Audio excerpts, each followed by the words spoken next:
It was great. I actually had my first kiss at Sunrise Ice Skating Center, which was quite an interesting moment for me. Yeah. Yeah, very unforgettable in a good way or a bad way? Unforgettable in like all the ways, literally. Yeah. Yeah, because now I have 2 kids with that man.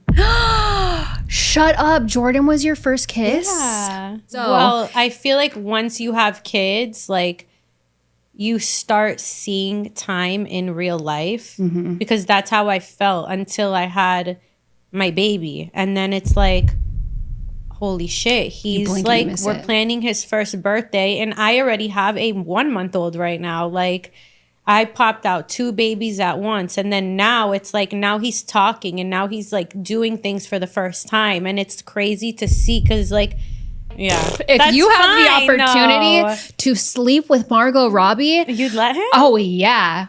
That's a once in a lifetime opportunity. But also mine is Jason Momoa. Right. No, you know what's true too is it's so common. And so like there's people that you and I both know in real life that swing and share partners and stuff like that. Yeah. The thought of that makes me physically, I like it actually, just the thought, it makes my stomach hurt. Yeah. And if I was ever that way with a man, and you can't love him, I feel like enough. Thank you. Yeah. I don't love you that much. Stomach, when I tell you tight, it was like surfboard, like hard. Like my stomach was so, I've worked out my whole life since 15 years old so that after kids, I snap back. Mm-hmm. Like I knew I wanted to be a mom. I knew I wanted kids. I knew I wanted to be a wife. Like, and I knew I wasn't going to let myself go. So he came out and I'm like, you feel the release of the pressure. Like, cause you feel the tugging and pulling. You just, the suction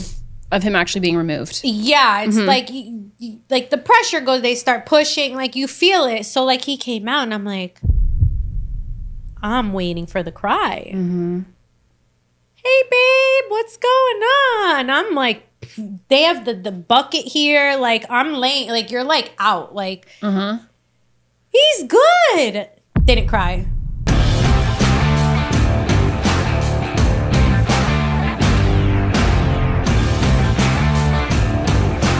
Let me tell you who the fuck I think I am. You got a minute? Wow. Hello, Feral friends. Welcome back to Feral. I'm your host, Savana, Montana, and today we have a special guest in the Feral Den with me today. She's a good friend of mine. She's a contemporary pop artist and newly into jewelry lines. She is a wife and a mother of 2, and she is feral about know-it-alls. So without further ado, I welcome Natalie Zion to the podcast. Welcome to the Den. How are you doing today? Thank you. I'm good. Lovely windy day in South Florida. Yes. Fresh blowout. A little ruined, but we're good. We're hanging in there. We're hanging in. Thank you for having me. You're welcome. Thanks for being on the show. Of course. You look fabulous, though. Thank you. I mean, let's do it. We're going to do a fit check because she walked in looking so good that I was like, oh my gosh, I've never even done this with a guest, but I have to do it with Natalie because she's got the fashion sense. Thank you. All right, glasses. Louis Vuitton. Very nice. Rimless. It's like jewelry on the face. Yeah, literally it's face jewelry. Yeah. I love. And basically all good American. Love. Yeah. Shout out Khloe Kardashian. Yes. We love good American. Actually, it's true facts. I can't wear good American because I don't have the hips and none of the jeans fit me. Not true. They have slim fit. Yeah, they have the curve line and they have the slim line. Yes, you can definitely make it work. Okay. I need to. Actually, I probably have a pair of jeans for you. They're good American. I tried them on. I'll take them. Couldn't return them. They'll fit you, but I have no hips. Yeah. So can't wear them, but they're super cute. Whatnot. I've bought in like 10 pairs this week. It's been great. Ooh. Whatnot. Do we know Whatnot? No. I think I've heard of Whatnot. I just haven't shopped. It's like the future of shopping. Yeah. You know what also is the future of shopping? Have you heard of FIA? No. So I guess Warren Buffett's daughter, she started like with one of her friends at Stanford in their college dorm room. They were comparing all of their shopping online to see who sold the same product for the best price. Okay. So then they just created an app that does that for you. So it automatically even designer puts everything on for you, and then you can choose who you buy from based on the price and the product. Nice. And now it's like it was evaluated $185 million.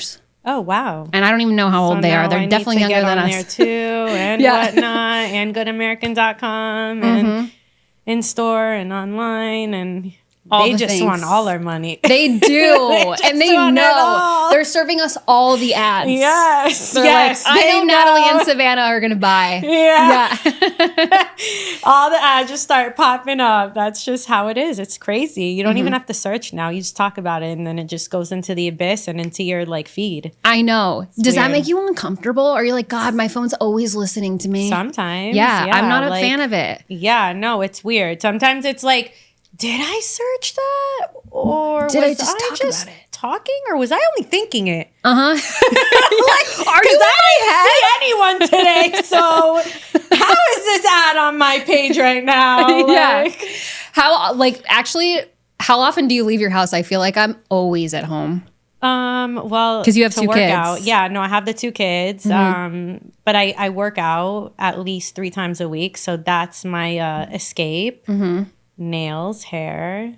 Yeah. I need to leave the house. No, that's good. Yeah. I get trapped in my house, especially if I'm doing stuff for the podcast. I will sit and work on my computer in my jammies for hours on end. I feel you. My studio's at home too. So Yeah. Oh my gosh. jammies in the studio. Yep. To the room. The kid woke up. Back to the studio. He wants to paint. Falls into the garage. We're just I guess we're home a lot. We're home a lot. Yeah. Very good. Yeah. You also have a birthday coming up. I do. You do have a birthday do. coming up, and you're going to do Y2K theme I am. at the ice skating rink. am. Oh my gosh, I'm so excited. Like no one knows about this yet. No, it's okay. Well, actually, when will your... I don't know if this is going to drop before your birthday or not. What? But Tell me. No. What's dropping? Oh, the episode. Yeah. I'm like, do we have a new Backstreet Boys album coming out? Like, did I miss this? We're flying to Vegas to go see the Backstreet Boys at the Sphere. Let's go. No. We did that. That was cool. Did you? Yes. I want to go so bad. It's done though. I thought it ended in June or July. Or they're coming back in June or July. They might be coming back because it was like a 2-month thing. I might be wrong, but because I looked it up and I was like, I haven't seen anyone posting that they've been there because that month, every other week, it was like another friend I saw in Vegas at the Sphere, and it was insane. It looks insane. It was insane. I had the best time ever. I went with my sister, my husband, and my brother-in-law, and it was just such a great experience. Shout out to the Win because our host really took care of us. Wow, Yeah, good. yeah. Shout out to the Win. Very cool. That's so cool. I want to go so bad. Yeah. Those concerts in the Sphere look insane. And I feel like you don't, unless you want to dance on the floor, I don't feel like I would want to be that close to the stage. I would want to be up because I want to see the show in the Sphere. Because if you're too close, you can't see any of it. So you want like middle seats, maybe. Like, what are those things called? The boxes? Yeah. In the boxes? Yeah, probably a box. Yeah, it was really cool. I looked over, and who was the girl from Hannah Montana? Mm-hmm. What's the Hannah Montana? What's the... You can't put Miley Cyrus. Asian girl? What's the Asian girl?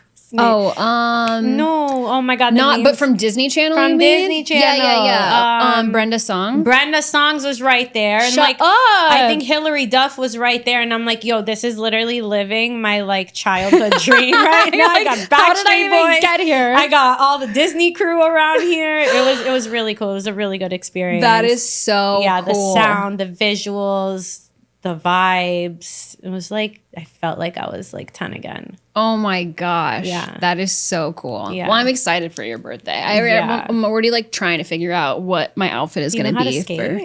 No, my God. I'm going to get on the ice and I'm going to try. Yeah. But I'm not a good ice skater. I can get myself around very slowly. Okay. Slowly, we can get slowly. you one of the seals so you can push it. Yeah, that'll be me. Then I'll be hauling ass around everybody. Got you. I throw you on there. I'll spin you around on there. Yeah. It'll be fun. Are you good at skating? I would assume if you're hosting it there.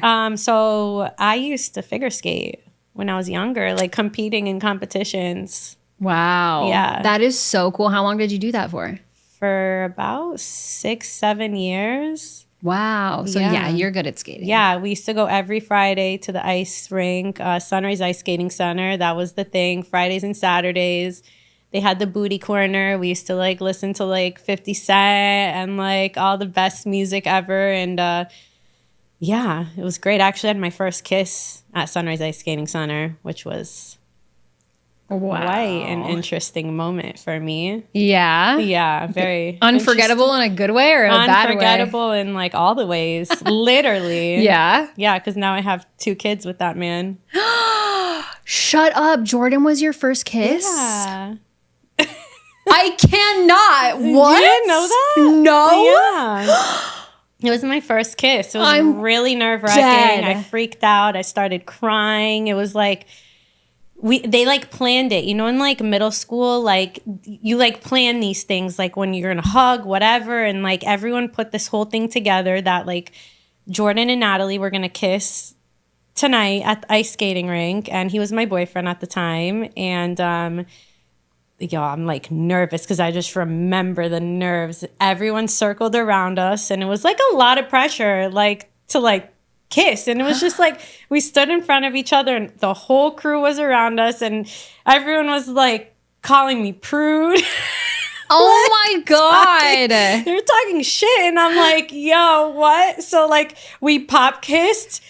I turned around, and I remember the bathroom was right behind me, and I ran to the bathroom, and like a couple of the girls followed me, and I just started crying, and I was like, I'm so nervous. I can't believe I did that. And like, yeah, it was How one of old the most were you? memorable moments of my life. I was probably like 12, 13. It was just a pop kiss, though. Yeah. Did you? No, that's super innocent. I think I was also 12, my first kiss, and I didn't know it was coming at all. And I was knew like, it was coming. Oh, I didn't have it. Yeah, I didn't had have to a prep clue. for it. The mints, the lip gloss. Do I wear lip gloss? Do I not? You practice on your hands. Oh my gosh. I didn't even move. I didn't even kiss the kid back. I just stood there because I was like, literally, I didn't know what was happening. Well, so you nearly fainted, kind of. Like, yeah, I was like, and then I walk into the art building to art class, and I'm like, what on earth just happened?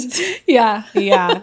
The nerves. The innocent nerves. Yes. Sometimes I wish we could feel that again. Yeah, that's so true. Because like you don't get that. Like once Later you in do life. something, I feel like at this age, it's like once we've done so much, there's so much like in life that like, I don't know, I feel like I've done a lot, especially like after having kids, because that was the one thing. I'm like, I've done everything. I just haven't had kids yet. And then once you have kids, you're like, holy shit.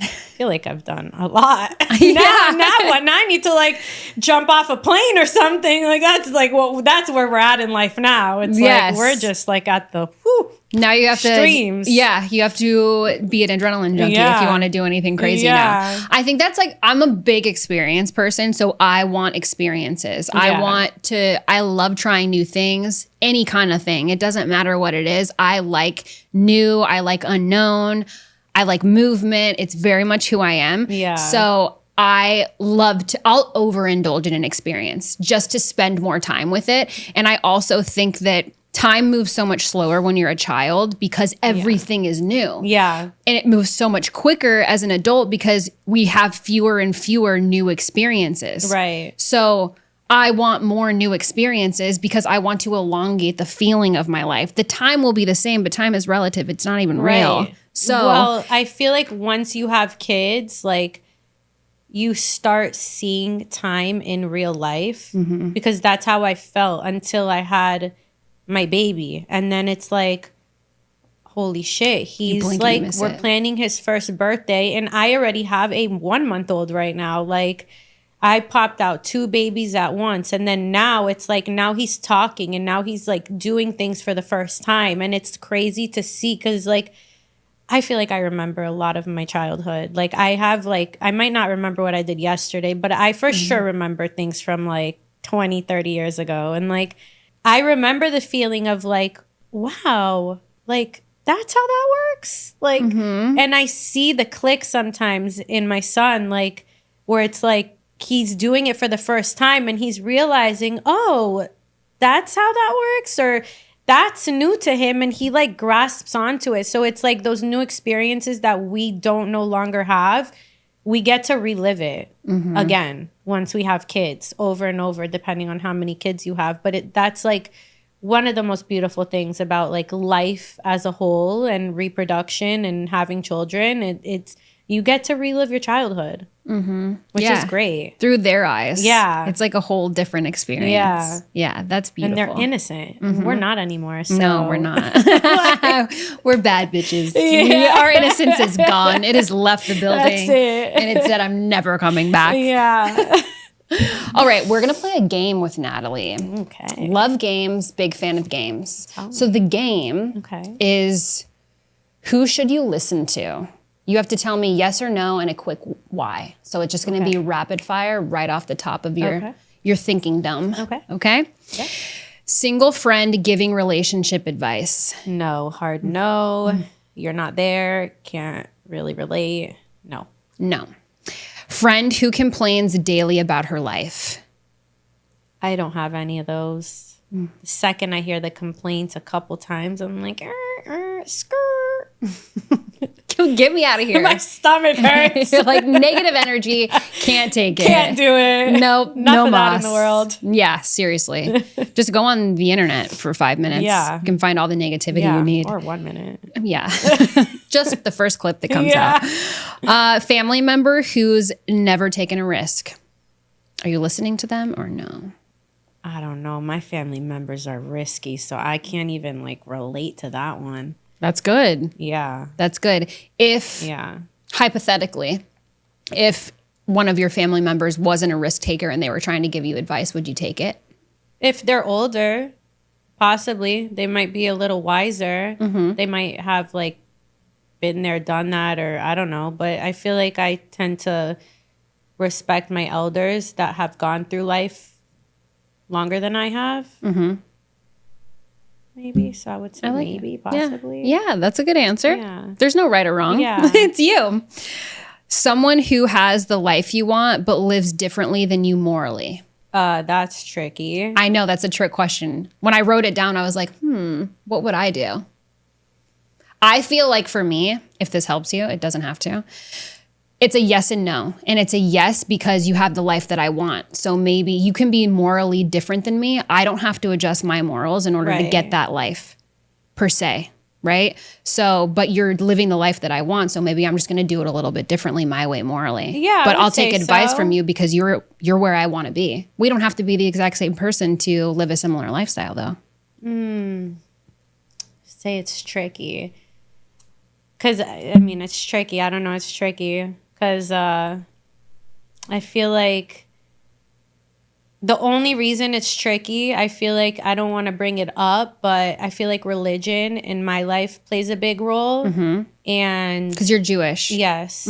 And like my therapist is not Jewish. Really? Yes. Interesting. I know. I agree.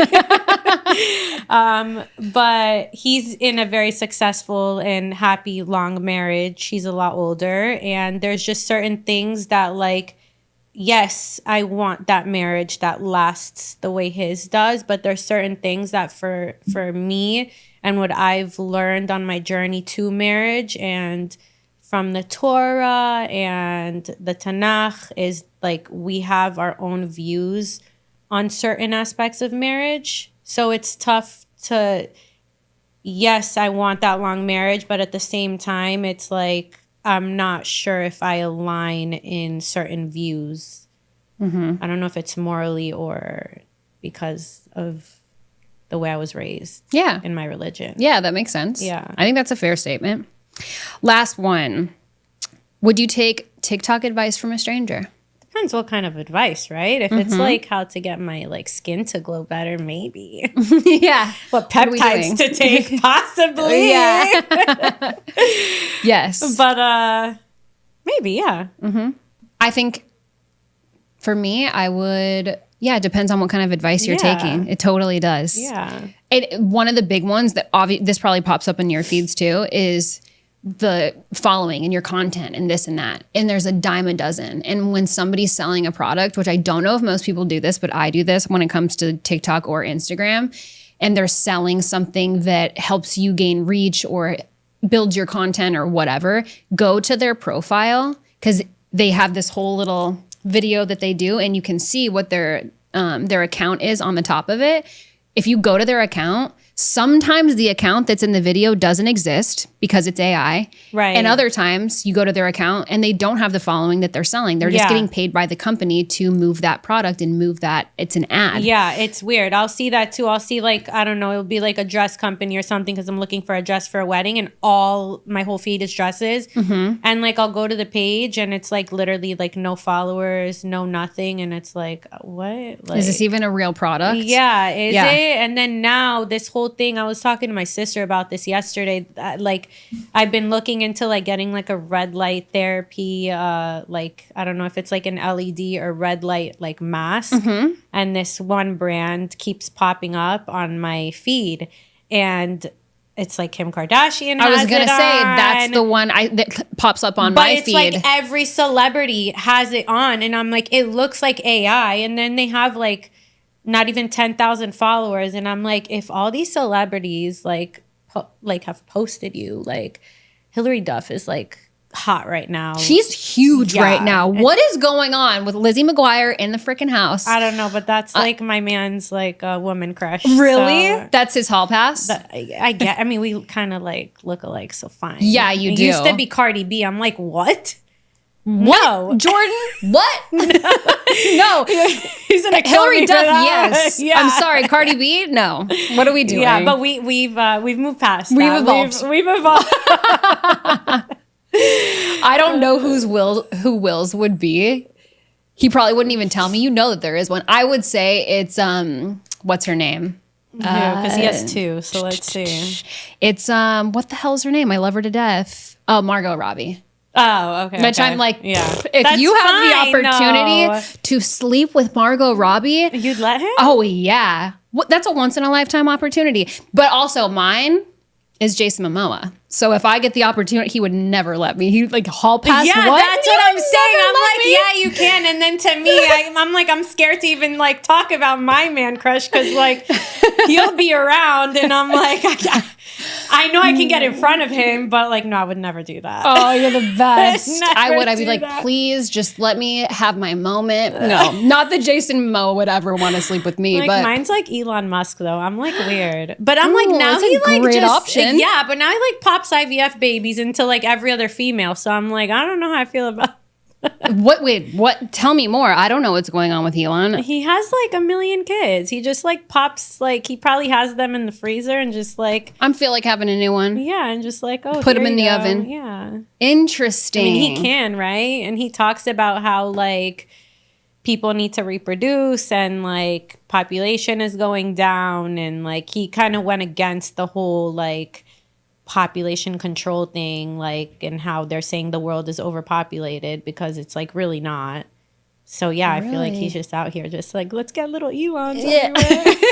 I'm creating my own family to send to Mars and repopulate with really, really smart kids. Yeah. I mean, it's not a bad idea. I mean, yeah. If you're into that sort of thing, I guess the IVF We ladies. used to talk about it before we got married, and it was like, yeah, I'd let you. And then now it's like, what, with the hall pass thing? Not. Yeah.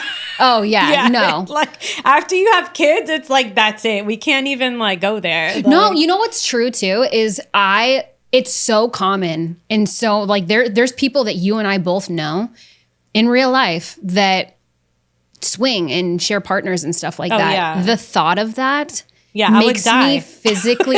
I like it. Actually, just the thought, it makes my stomach hurt. Yeah. And if I was ever that way with a man, and you can't love him, I feel like enough. Thank you. Yeah, I don't love you that much. I just don't. I'm not in love with you if I'm okay with you getting it on with another female. I don't care about you that much. Period. If I'm cool with it, I don't fucking care that much about you. Yeah, no. There's just no... I don't know. I think it's like more of like, that's why you see it like in older couples, like these 60 and 70, like maybe not 70, but like these 60, actually, or maybe that's 70. where all the STDs are being transmitted, is in the old folks' home, dude. Really? Yes. Okay, well, I didn't know that. Highest STD rates are people like 80 and up. Shut up. Yeah, they get it on over there. Okay. So like I don't know if it's the Viagra or like, because I'm like, my mind is starting to like, woo. It's never too late. Go make your wildest dreams come true, ladies. At any age. Yeah, no. Yeah. So yeah, no IVF babies with Elon for me. No. Just no. natural with my husband. Yeah, that's good. Do you guys want more kids or do you know yet? Yeah, I mean, I'm ready. Yeah? Yeah. It's weird because like one day it's like on a Sunday at night, if you ask me, I'm like, absolutely not, because that's like after the weekend and like everyone's home and it's like a lot. Yeah. So maybe on a Sunday at night, I'm like, absolutely no more kids. But like for the rest of the week, I'm like, yes. Yeah. You got me Monday through Saturday. It's a hell yeah. On a Sunday, it's absolutely not. We're not doing that. It's the end of the week. Yeah. 2 is good. 2 is a great number. Yeah. Yeah. No, I mean, I grew up with my sister and like we have all girls in our side of the family. So I'm like, I want a daughter. I have 2 boys. So I want a girl. And one of my friends has 3 boys. A couple of my friends have 3 boys. And I'm just like, how do you survive? Because there's so much. It's just, boys are a lot. My sister has 2 girls. And it's like, they just sit there and like play with their makeup on her. And she just sits there. She could sit there on her phone and they'll just like, one's doing her hair, one's doing lip gloss on her. Like, and they're just like, dee, dee, dee, dee, dee, dee. And then my boys are over here. This one's hitting this one's growling at this one's throwing a monster truck across the place. I literally like I cracked my nose. Like I went to Dr. Steiger and paid top dollar for my nose. And my little guy at 1 year old took like one of his like cleaning toys. He had like the set with like the mop and like the broom. Well, there was a dustpan in there, and the dustpan was not like the ones we used, like that bendable plastic. It was like a Hard, acrylic thick plastic dustpan, and I was like looking down or something. I don't know. Like he just comes and whacks the side of it, just boom, right on my nose. When I tell you blackout, I've like went out. I've partied. I've never blacked out. Like I've Really? partied my ass off. I remember every single night, everything I've done. I've never done anything I regretted. That, at that moment, I'm not sure I was like put on the split. Oh my God. Have boys. Holy. Yeah, no, he cracked it, literally. So then like a year later, like after I like deflated and lost all my like baby weight, my nose got smaller. And like I was at my injector and like I just go in there and like I'm like, oh, just do whatever like you know you need to do for whatever me. I And need. my girl Mel, shout out Melrose Med. Yes. But she like looked at my nose and she's like, what happened to your nose? And I'm like, I got my nose. My nose is perfect. Like, what do you mean? What happened to my nose?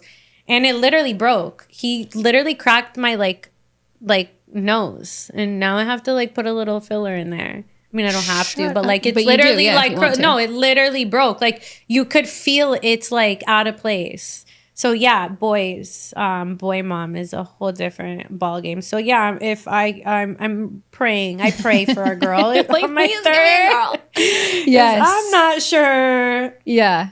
Is there like a number of kids that you want that you would be happy with? Like a I'll max? do one more. One more. So 3 Yeah. is like your golden number. You're Yeah. good on 3. I'm good on 3. Yeah. I think 3 is ideal too. Yeah. I was talking to one of my girlfriends about it, and she said that she was like, oh, ideally we both want 4 because we're both one of 4 Okay, on that both makes sides. sense. But she said this was as she was pregnant, and she just gave birth 6 To her weeks first? ago. Okay. So she said, oh, well, based on how the first one goes, I say 4 now. I might change my mind Yeah. because I don't have a kid yet, you know? So Yeah. it's so much more than you're expecting. So I feel like the number that you say before you have kids and maybe the number that you say after you have one is probably going to change. I just always felt in my gut. I knew I was going to have a boy first, always. So like I was like 5 years old one day, and I don't know, we were like at a pita store or something with my dad, and like one of his like this lady, I don't know if it was his friend, took me next door to like a corner store or something, like because he was just ordering, and I just like walked over with him, and like I think she was like some sort of fortune teller, and she like grabbed my hand and like kind of like told me my future. And I'll never forget that moment. I had to have been like 5. I couldn't have been a day over 6 years old. Like That is so cool. And she's like, oh yeah, you're going to live a really long life. You're going to hit your 90s. And that forever stuck with me. Cause like even growing up, I was in like crazy situations, scenarios. in Egypt, across the world, like even in Miami. And I just always knew in the back of my head, I'm like, I'm fine. I'm gonna live till 90. Like, yeah, you're like, I'm going good. anywhere. Like this don't faze me. But I feel like that mentality, like whatever that moment was, kept me strong. And then the next thing she said, she like had me close my hand and she's like, you're gonna have 2 boys and a girl. So I forever knew, I was like, I'm gonna have, my first I knew it was gonna be a boy. I mean, listen, if I have a 3rd boy, she must have like lied. No, you're gonna have a girl. For now, I'm praying for the girl. Like whenever that happens, I love readings like that, palm readings, psychics. I get approached by, what are they, like fortune tellers all the time. Yeah, some of them are weird though, because I'll like I know you I'll have be to like have at the the energy. mall, and like she'll like this lady will like approach me and like start talking to me about like, oh, I don't know, like craziness. And I'm like, no, thank you. And then she'll like be like, fuck you, bitch. Like, or some crazy shit. I'm like, you're in my energy. Like, what are we talking about? You get into my energy bubble, bitch. I don't feel like talking to you right now. Like, leave me alone. Now I'll never call you. Yeah, so thanks for your card. Trash. Like some of them are aggressive. Yeah. Like, yeah, for sure. Well, sometimes as soon as I'm around somebody who is spiritually inclined, the first thing they all say to me is like, you're very spiritual, aren't you?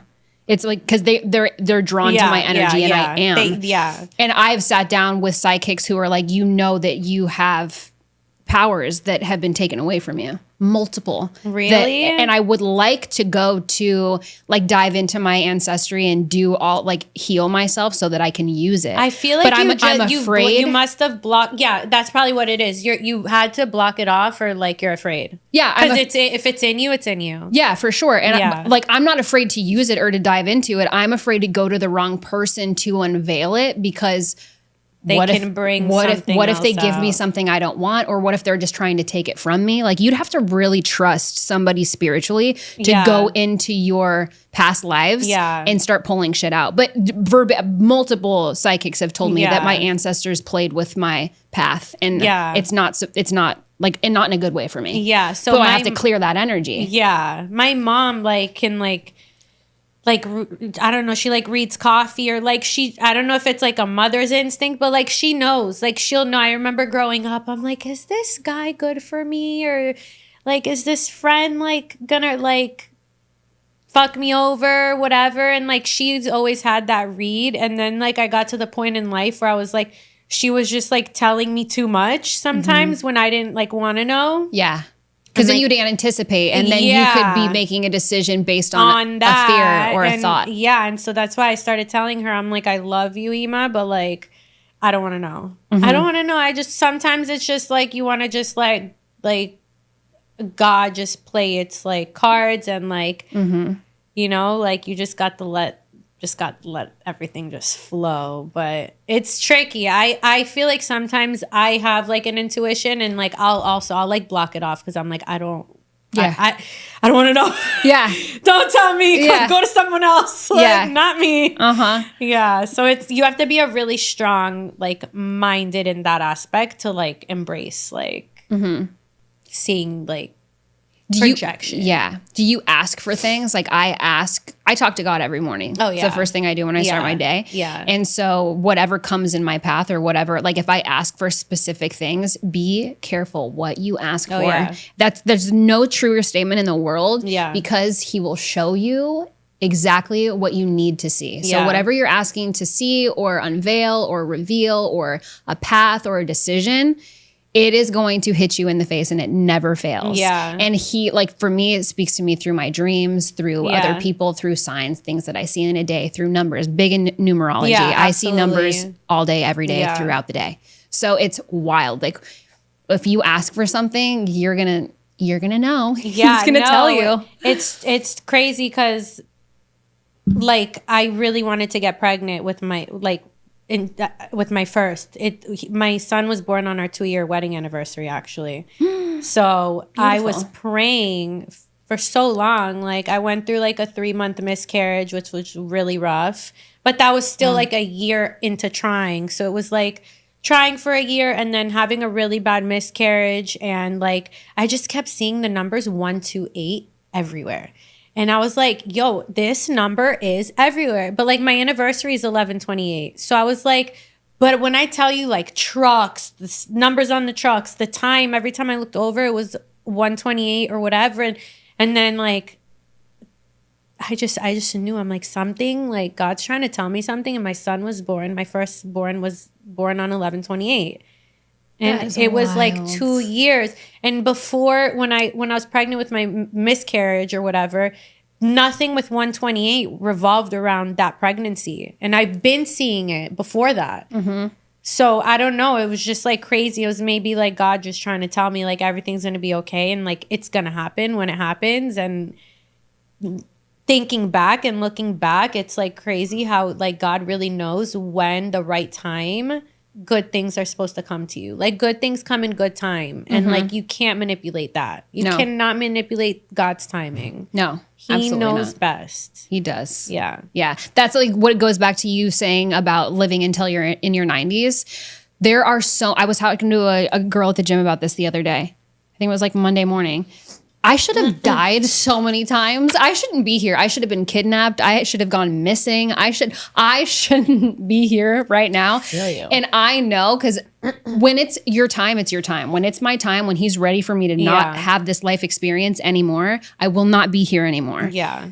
And it's the most comforting feeling ever, because I'm like, when you're going to take me, you're going to take me. Yeah. And I don't need to overthink that. Yeah. I don't need to know. Absolutely. I don't need to wonder. We say the book is written. Yeah. Your book's written. Your no path is what. already, you just got to follow it. Yeah. You just got to pay attention to the clues, man. That's it. It's all a big simulation anyway. So, I mean. It's a huge, you're into aliens just like me. Oh, are you also an alien? Oh, I'm an alien for sure. Okay. So is my cat. I'm obsessed.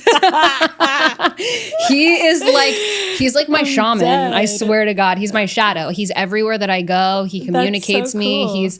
I literally watch my cat jump into other realms. Like I'm like, you're not in this house right now, are you? You're smoking weed? Or no, like, dead ass sober.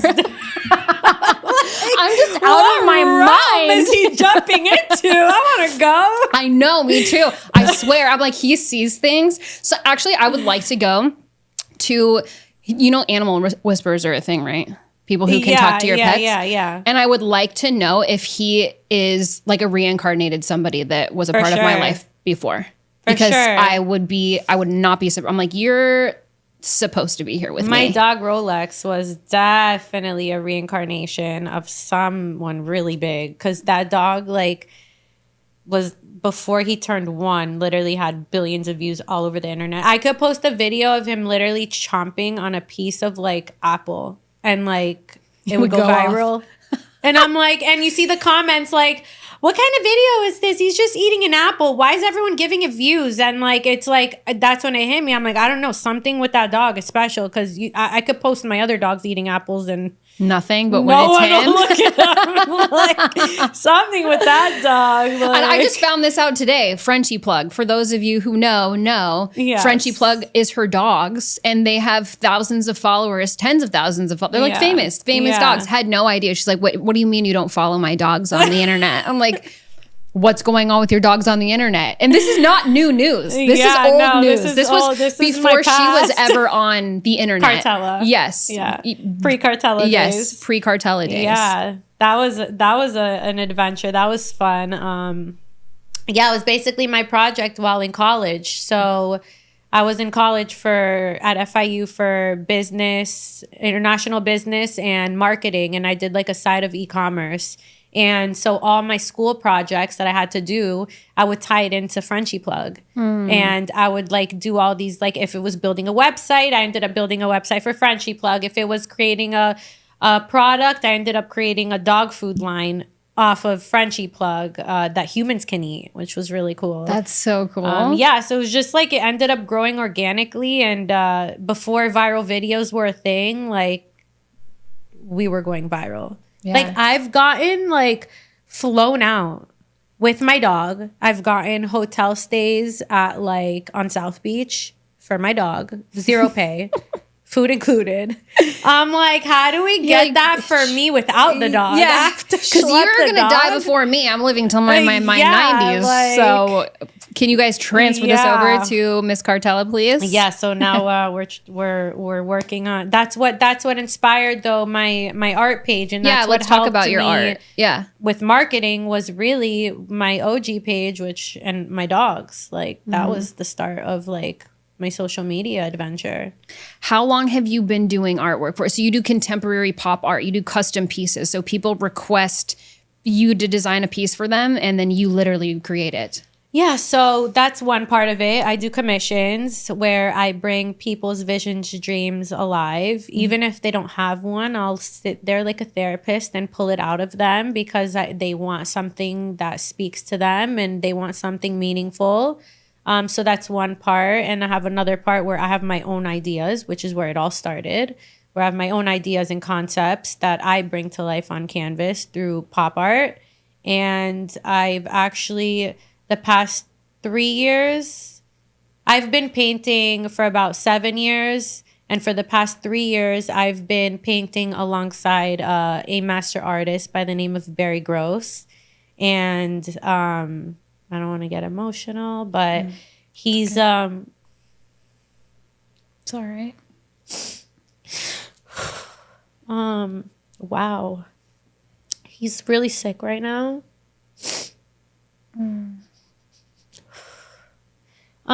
So I haven't been able to paint with him as much as I used to. But he's been teaching me fine art and oil paintings. And he's taken me like through a whole different journey of like what real art is. Paintings that I've worked on for over a year, that literally 600 plus hours on them, like 5 layers, 6 layers. Wow. Lots of emotional paintings, not just the fun pop art. So that's really like the direction I want to go into in the future. It's more serious art, and then you have the pop art where it's like I just kind of let loose, throw on like really hood music and get dirty. And then I have the pop art where I play like Beethoven and like just feel like I'm in the Renaissance era and like I'm walking through the Louvre, and like I have like different personalities. But he's been a real like gem in my life, and he means a lot to me. Yeah, you're very good. That ugly cry. No, you're not an ugly crier at all. You're not. Don't even. Wow. We're sending all the love and prayers to Barry. Yes. So I love you, Barry. We love you, Barry. Like I haven't met you yet, but I know I love you. So let's get into I want to keep talking about your kids since we're close to the topic anyway. Yeah. What was that like transitioning? Because you were trying to get pregnant. Boom, you got pregnant right after she gave birth to her first son. Yeah. She got pregnant right after. So you were pregnant for like 18 months straight. Yeah, basically. We had a 2-month gap, which is postpartum, so I consider it 20 months. 20 months. So technically it's like an elephant. Like I was like, I'm an elephant.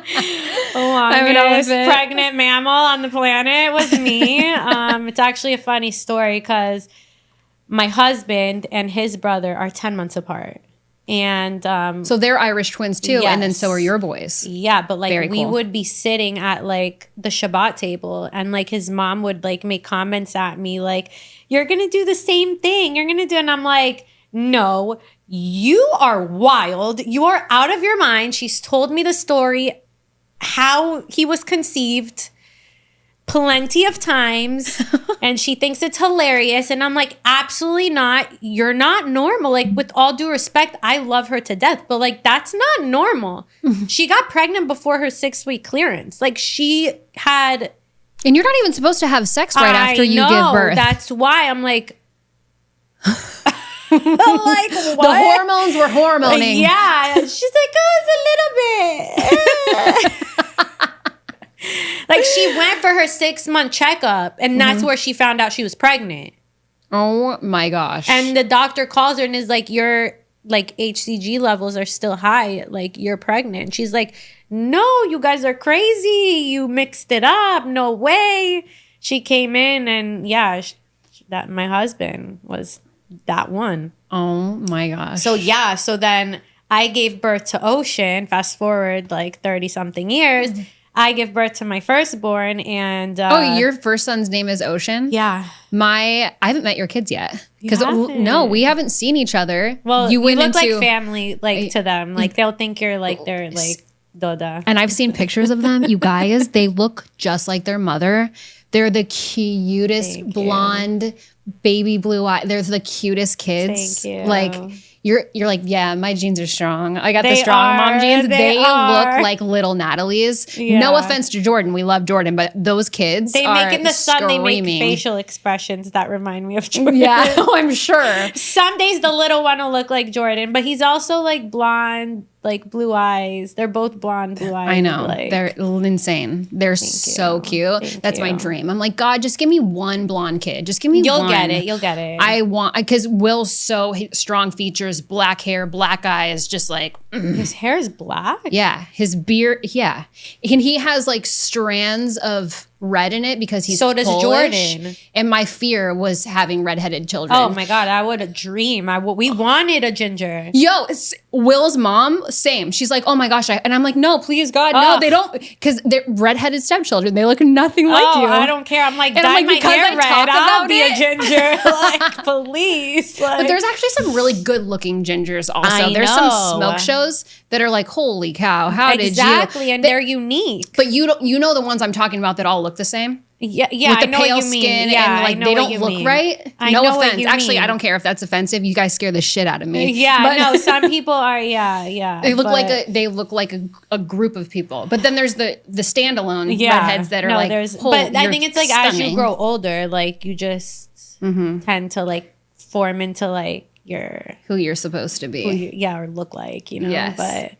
But yeah, so my little one was like, I'll never forget. He was like a month and a half old, and I gained like 25 pounds with my first pregnancy, and my stomach, when I tell you tight, it was like surfboard, like hard. Like my stomach was so. I've worked out my whole life since 15 years old, so that after kids, I snap back. Like I knew I wanted to be a mom. I knew I wanted kids. I knew I wanted to be a wife. Like, and I knew I wasn't going to let myself go. Like that's just non-negotiable. I don't see that on my bingo cards, on my, tarot cards. Yeah. That wasn't on my tarot cards. That's not your reading. Sorry. No. So I dropped back down into the 130s. So I was like not even 5 pounds away from like pre-baby weight, and I was like, I could do this again. He's like sleeping all the time. He's so cute, and he had a silent cry. He would cry and he's like and it's like everyone would like laugh at his cry because he's like hyperventilating, but like nothing's coming out. Like I didn't hear him coming out. Like I remember on the way to the hospital, Jordan's like, what are you most looking forward to? Like at the like giving birth. And I'm like, when he comes out, that first cry.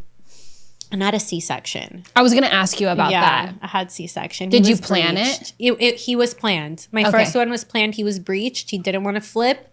I'm stubborn. It relates into his personality. Like 100%. Oh my gosh, you can talk about that too, because I've heard this from so many mothers, which makes so much sense. How you come out in birth is like a tell sign of how you're going to be as a person in real life. Yeah, like as a grown ass adult, how you enter the world is who you are making a statement as in the world. Yeah, he made a statement. All right, like I'm like I can't wait to hear him cry, and I have the sheet up, and I'm like out there and I'm like shaking. I'm like about to throw up. Like they start injecting me with all these like, I'm like, and first of all, just so you know, I wanted to do like a whole natural, no epidural.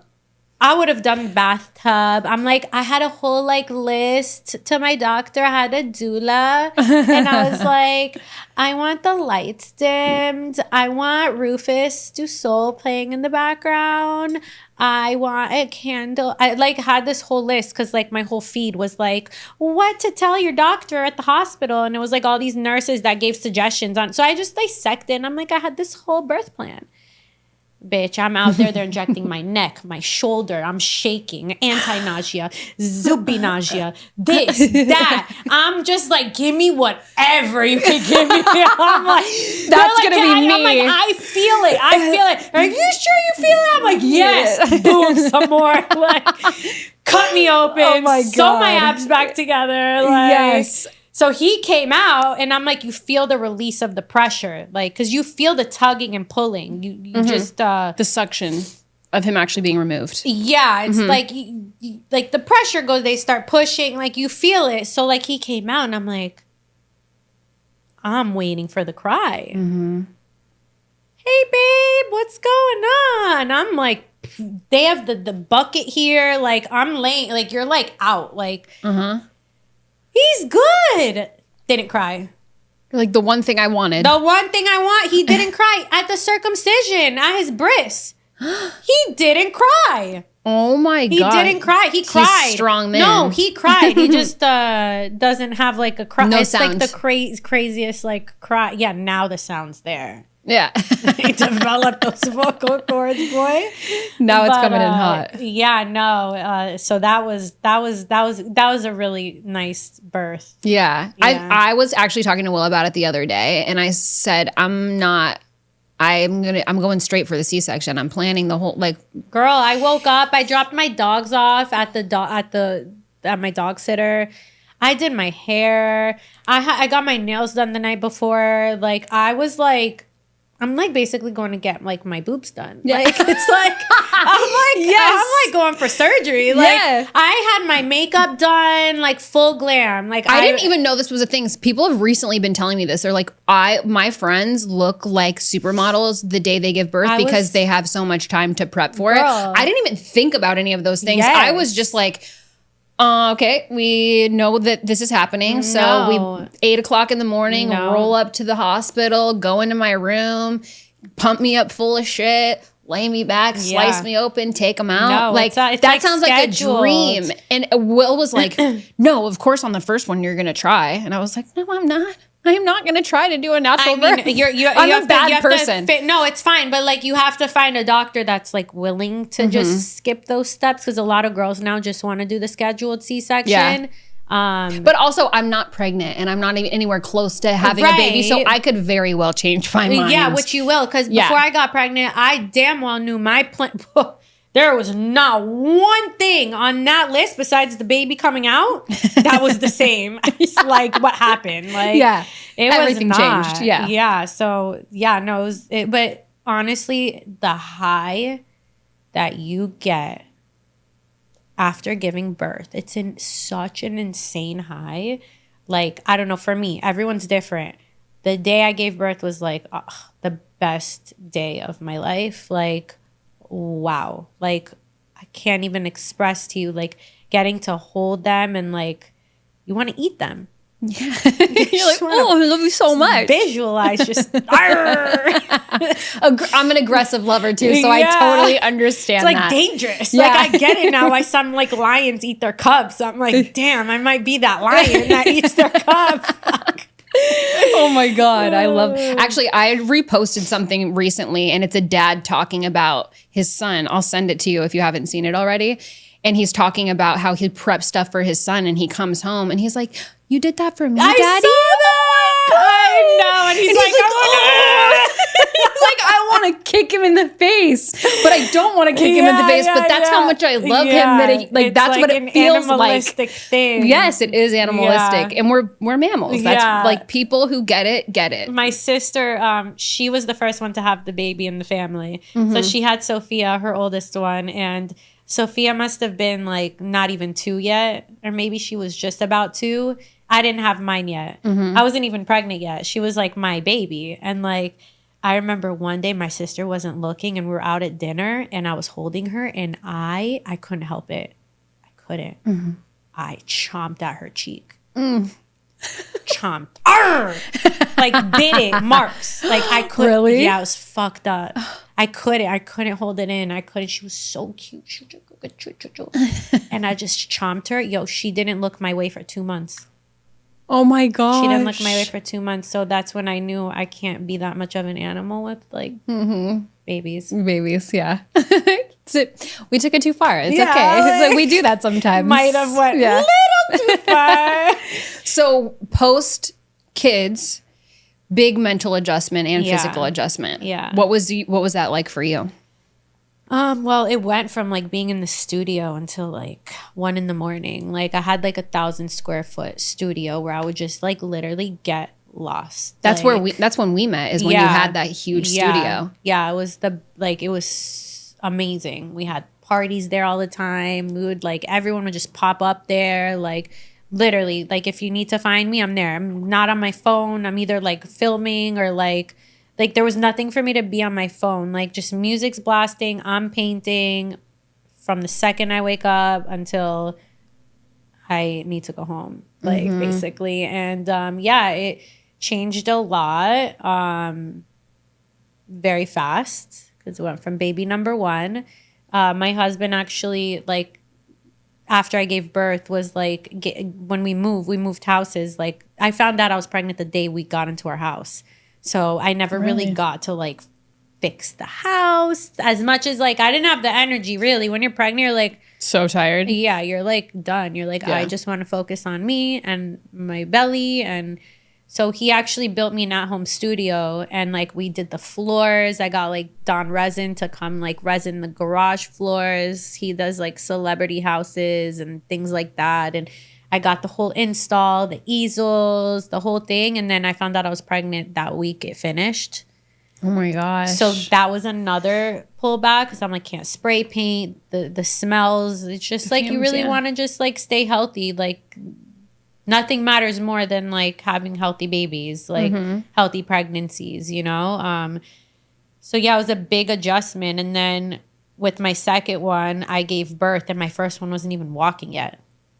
Like I say, like no offense to anyone that has twins, but like I haven't had twins, but I can imagine it being harder what I did than having twins. Because at twins, once they hit a year, it's like the phase is done. Like you're moving on phase by phase, like together. Yeah. And like, yeah, it's hard. Like there is no easy like having kids, babies. But like doing it back to back the way I did, there was no calm. For 2 years, I've had the same toys, bottles out, formula, diapers. We're still in diapers. Like, it's a lot. So it's like it took a while to like get to where I'm at now. And like now I'm getting my mind back. It's like fog. It's like a lot of fog. Like your C-section, the meds, the hormones up, then down, the miscarriage right before that. Like it was a lot. And finally I feel like I'm at the point in my life where it's like I feel like my brain is calm. I'm getting like my older one is in like daycare basically. My other one's starting in a couple months, and I'm starting to create again and get my juices flowing. And it's been like a really like throughout this whole process also like learning how to be a mom and the best wife I can be at the same time. It's like a lot of adjustments that like we all just feel like is the regular, but like it's not. Like we just got married, we just had kids, we just had babies, like we just had a second one. It's like all happening right away. And it's not just in my scenario, it's like all the moms out there, all the newlyweds. It's a lot to like the first couple years going through, you know, the feels. That's why Will would be happy if I got pregnant tomorrow. He's like, oh yeah, my God. He like freaks out that I don't want to get pregnant right after we get married. He's like, why wouldn't you want to do that? Because I want to enjoy my marriage. I want to hang out with you. I want to like do the things. Now, like you get to travel. I feel like the marriage thing is like just traveling. There's nothing more important than traveling. I hope you're listening to this episode or standing outside the door right now because thank you. That's how I feel about it. That's the main thing. Those memories of us traveling together is the feeling that we crave for now. Yes. Because traveling with small children totally different It's very experience. different, And you have to really be a person that wants that because it's a totally different experience. No, we've wanted that. We were always like, we're going to travel with the kids. Yeah, it's not of going to course. stop us. We did a trip probably every 4 months before like having kids. So like I we love would that. say So you that, did like triannual but trips. now having the kids, I'm like, it's a lot. The plane rides, like now they're walking. It's like, do we want to go through that anxiety or do we just want to like go to like Naples or like Disney? Like, What are your thoughts? I don't know if you have you have a babysitter. I don't know if you have a nanny. Oh, you do have a nanny. So what are your thoughts on to have a nanny? Yes. What are your thoughts on traveling with her? So if you guys wanted to go somewhere far, would you want to bring her with you? No. Yeah, no, unless I have like 5 kids, which we know I'm not going to have 5 kids. Yes, I just feel like traveling is such an intimate thing. I mean, I'm blessed to have my mom. You'd rather bring your mom with you on a trip? Yeah, my mom or like my in-laws like are definitely like, I'd rather pay for them. Yeah. Like travel. Totally. In general. Like yes. With or without kids. Like, because that's a whole family experience. A lot of people are doing that for our wedding because a lot of people do have small children. So they're making an entire trip out of the wedding. Oh, yeah. And they're bringing their families. Some people are bringing nannies with them. Some people are bringing their parents to watch the kids while they're at the wedding. Yeah. So no, everybody's. We're going to call them to babysit here. Nice. And we're coming adults only. I saw adults only on the invitation. So I was like, I don't know if that's going to work for us. You're like, we're going to do full spin. Adults only trip. Yeah. We're going to do one of our OG trips. Yes. I like it. No, I feel like traveling. We literally talk about it to this day. We went to Vegas a few times, like in the past year with like our friends and family, like my sister, my brother-in-law, friends, whatever. And that was fun. But like before having kids, we never wanted anyone on our trips. We would go just me and him and we would have the best time ever. Like, so now it's like you kind of like, it's not that you lose it. You just like forget. Like there's so much going on. Like he runs a huge company now. I have 2 kids. We kind of like both like took this whole growth thing to a whole nother level at the same time. Yeah. So it's like we took a trip to New York like recently and like it was just us 2 and it was such a good time. Yeah. And it was amazing. It was so nice to like reconnect in that aspect and like we did it in a different level.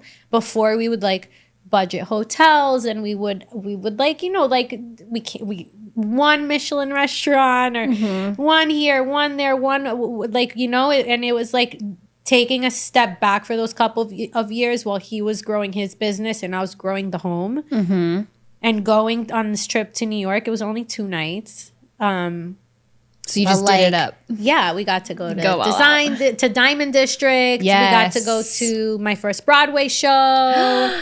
What'd you see? Harry Potter. Very cool. Did you like it? I've never seen Harry Potter on Broadway. Good. Yeah. It was so I don't know what other like Broadway show I could see that would even like equate to how good that was. I've heard Beetlejuice and Wicked are both really good because of the props, the set. I was gonna do Wicked, but Harry Potter was rated like I'd rather see Harry Potter than Wicked, to be honest with you. I would only do it because it's like an iconic thing to see on Broadway. Right. But I've heard the Beetlejuice set is insane. Really? And now I'm hearing from you that Harry Potter is high rated. I didn't even know it was on Broadway. So we got lucky. Not saying this right. Serendipitous or whatever. Serendipitous? Is that his name? The blonde guy? Whatever. I don't know. Maybe that's not even his name. Maybe not. I don't know. But the blonde guy. The blonde guy. It was the real guy from the movie who was performing on Broadway for like that month or 2. He had like a... Really? Yeah, so we got lucky with that because that was really cool. That is so cool. Yeah. Wait, the kid that played for Slytherin? That kid? No. That blonde kid? The slick blonde, no. Slytherin? Yeah. Yeah, right? maybe. Yeah. Short, blonde guy. Yeah. Yes. He was like Harry Potter's nemesis. Yes. Yeah. Since the beginning. Like he's in all of them. Yes. Yeah? I think that's But there are a couple blonde, like slick black, blonde haired characters in Harry Potter. Not the mean one with the cape. The older one, not him. No, he's like probably in his 40s now. Okay. But yeah, no, it was great. So yeah, it was so nice to like just get away and like really reconnect like to like why we fell in love with each other, you know, like why we wanted to get married, why we wanted to have kids. And it's like sometimes you just got to take a step back and like really like smell the flowers, you know. And he was your first kiss, your husband. Did you guys date before you dated as adults and got married, like before the end? Did you guys ever date each other? We you just dated happened to be each other's first kiss. And then, which was when we had our first kiss. He was my boyfriend. He wasn't just like anyone.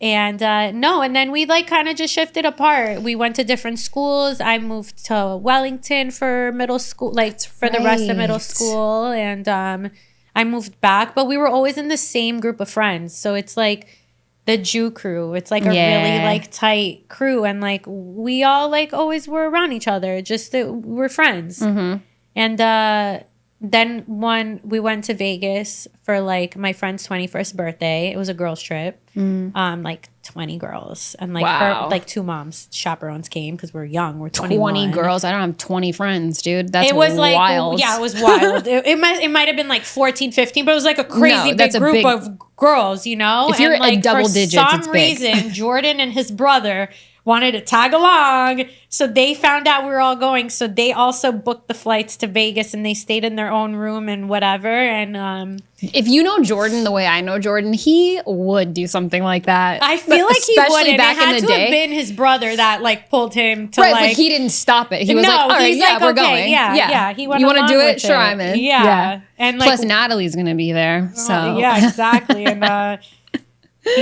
we had a nice time in Vegas that time. But like what happens in Vegas stays in Vegas. So we're not going to go into details about what happened in Top Vegas. Secret. But I do know that we did a bubble bath, and the bubbles got so much that it went like out the room. It was like an insane situation. I don't know. We forgot the water was on. I don't know what happened, but yeah, that was crazy. Oh my gosh. So yeah, and that was when we were 21, and then like, I don't know, a few years later, it was like, who did I have a lot of fun with? Like when I hung out with, and it was him. And like, it was always him. And I was like, I'm hitting him up. Yeah. And I was like, hey, what are you doing tonight? My light bulb doesn't work. Can you come change it for me? I'm not kidding. No, I'm serious. No, I believe you 100%. I had like some creep. I don't know. I thought someone was spying on me. I'm like, I need a camera installed. I need a light. Do you want to come help me? And he was like, no. He's like, I don't know how to do that. Yeah, he does it now. I'm like, I can't believe I asked him to change a light bulb. Like, that's so cute. And then I was persistent, and I was like, oh, what are you doing? Come to my art show. And he was like, you paint?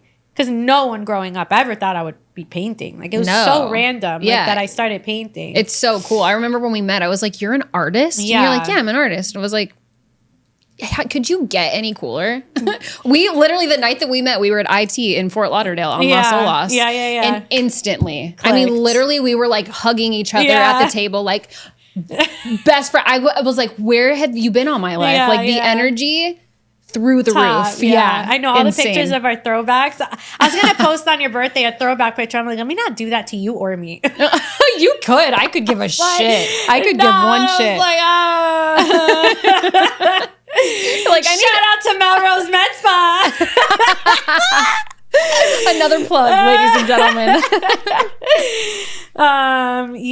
So yeah, it was again, what's meant to be will always be, you know, like that's just my motto. It's like I put my trust in God's hands and just let him take the wheel. Yeah, he does the thing. Yeah. So you're really big into mindset, as you know, so am I. Yes. And your mindset was not always the way that it is now. Yes. And at one point in your life, your husband, Jordan, another shout out, he said to you that like you can't think small, you're blocking your blessings. And so that clicked for you. So can you tell us that story? Yeah, so I think it was more of like a pinpoint because like I've always thought big. Like I always knew that I was meant for greatness. Like I don't want to sound like a cocky bitch. You don't. But like I realized you should own that. Yeah, people I realized should not dim that. Say that out loud. That's so good. So I'm learning to do that now as we get older because like now you start. The older you get, the less fucks you give. Oh yeah. Yeah. So like now I'm like I don't care. My jar of fucks is very empty right now. Exactly. I have no more to give out. I'm sorry. So yeah, no, it's like I've always knew I was meant for greatness. I knew I was going to be successful. Like I knew whoever I was with was going to be successful. Yeah, we like I was at the top and then lost everything, and that's when me and Jordan like started dating. And I remember we were like, it was like one of the first times we like hung out to like, not one of the first times, but like since we like reconnected or whatever, we were just like laying in bed and like talking shit and like just hanging out. And like he just got out of a relationship. I just got out of a relationship. He was living at his parents' house. I moved back into my dad's house after not being there for like 10 years, like literally. And we were both kind of on the same page. And he was like talking to me and he was like, and mind you, before that, I was around a lot of successful people. Like I just graduated college, cum laude on top of my class. Like I was around a lot of like A-listers, big business people, lobbyists, people in the government. Like I like was in a very like good position. And when I dropped back down, we were laying in bed and he was like, I remember he would tell me, he's like, yeah, I'm going to be really successful one day. He hates when I talk about this. I love it. He's like, we're getting extra really feral now. The juice is coming out, ladies and gentlemen, so let's squeeze it. He's like, I'm going to be really successful. I'm going to be really rich or something. He's like, I'm going to be a millionaire or whatever. And like at that point, he was like working for his dad, like wrapping cars. His dad has like a print shop. I remember that. He did your BMW that you probably don't even have anymore. No, I don't. No. I've had like 2 cars since then. I ride out all my leases though. I don't just roll it over. I'm like, I'll finish what I started. Yeah. I know a lot of people who don't do that, but like whatever. I didn't even know that was a thing. So yeah, I'm planning on finishing mine as well. Yeah. Smart girl. Yes. No, so yeah, he was like, I'm gonna be a millionaire, blah, blah, blah. And he was like working for his dad, which is like respectable, but like we're getting to the point where we're like in our mid-20s and like we can't work for free. Like we want things, like we want to grow, like, and I feel like when you grow up in a household like a Jewish household, you like sometimes tend to like some homes obviously you like tend to lose track of things because it's so good at home. Your parents don't want you to leave. You have cooked food. Like they're like everything is clean for you. Laundry's done. So it's like you kind of just lose track of like sometimes like the end goal. And that's a tradition, right? In the Jewish culture that you as the daughter, you wouldn't leave until you got married to move in with your husband. Right. Got you. Okay. Boys or girls. Like yeah, I don't know if I'm gonna be like that, but like that's how maybe the old school that's the old school rule of thumb. They want you to stay in the house until you start your own family. Right. Which is actually a lot of religion and a lot of culture practices that. Yeah. So yeah, and it was like we were talking, it's like I looked at him, he's like, I'm gonna be a millionaire, I'm gonna be really rich. And I'm like, how exactly are you gonna do that? Like, what's your plan? And he literally like he had an answer for everything until that moment. And it was just like, I just know I'm going to be rich. And I'm like, yeah, no, like, we need a plan. We need a plan. We need like an A to Z plan. Like you need A to B, you need B to C, and you need C to D to get to Z. Mm-hmm. You can't just be like, I'm going to be Z and just like, oh yeah, because like that's what I feel in my gut. Like, no, you have to put in the work. That's so much how men are too, especially entrepreneurs. Yeah. As women, we're so much more analytical. Correct. Like, let's think about the back end. Like, how are we actually going to get there? Let's facilitate something. As where men just run and they're like, wall hit, blew this up, burn that down, whatever. Which keep is going. Why it takes a really like strong woman to back a successful man. Mm-hmm. Like, I don't feel like a mentally stable, successful man can get to the top of the world without having a woman behind him or by his side. Yeah. Whether she's behind him or whether she's by his side, that's like that relationship dynamic. But like, yeah, I just that day was the pivot though. And like he'll admit it, like that day was the pivot, and that's where like it was time to get serious. Mm-hmm. And like we knew we were each other's one, and like we can't work for free anymore. And he took a big risk in leaving the family business, and he started working, started working for my brother-in-law. And then from there, it just, every like couple months, it was like he needed like just bigger and bigger and bigger. And then he got his own office, and it was a small room. And then it was a bigger room. That's when him and Will met, because their offices were side by side at Spaces. Yeah, who was owned by another friend. Yeah, yeah. Yeah, crazy. So, I remember those days too, because they're like fire and fire. Yeah. They have too much fun together. Yeah. They would bust each other's balls all day in the office, just always something going on, always in each other's office. Just they also camaraderie. fell in love at first sight. Oh yes, same. Just like Natalie and I, Will and Jordan were like, did we just become best friends? They did. Yeah. Will saved in Jordan's phone under Will, my best friend. Yes, that's right. I totally forgot about that. Yeah, so he always talks about how much he loves Will, especially recently. I know. They've like rekindled Will. And they talk on the phone like every single day. Yeah, which is good. It's really important to like have, because I feel like now that obviously throughout the growth and like getting to where he's at and me getting through where I'm at, it's like you don't meet a lot of people that are on the same realm as you that can, even they are in the same realm as you, but can they inspire you and motivate you?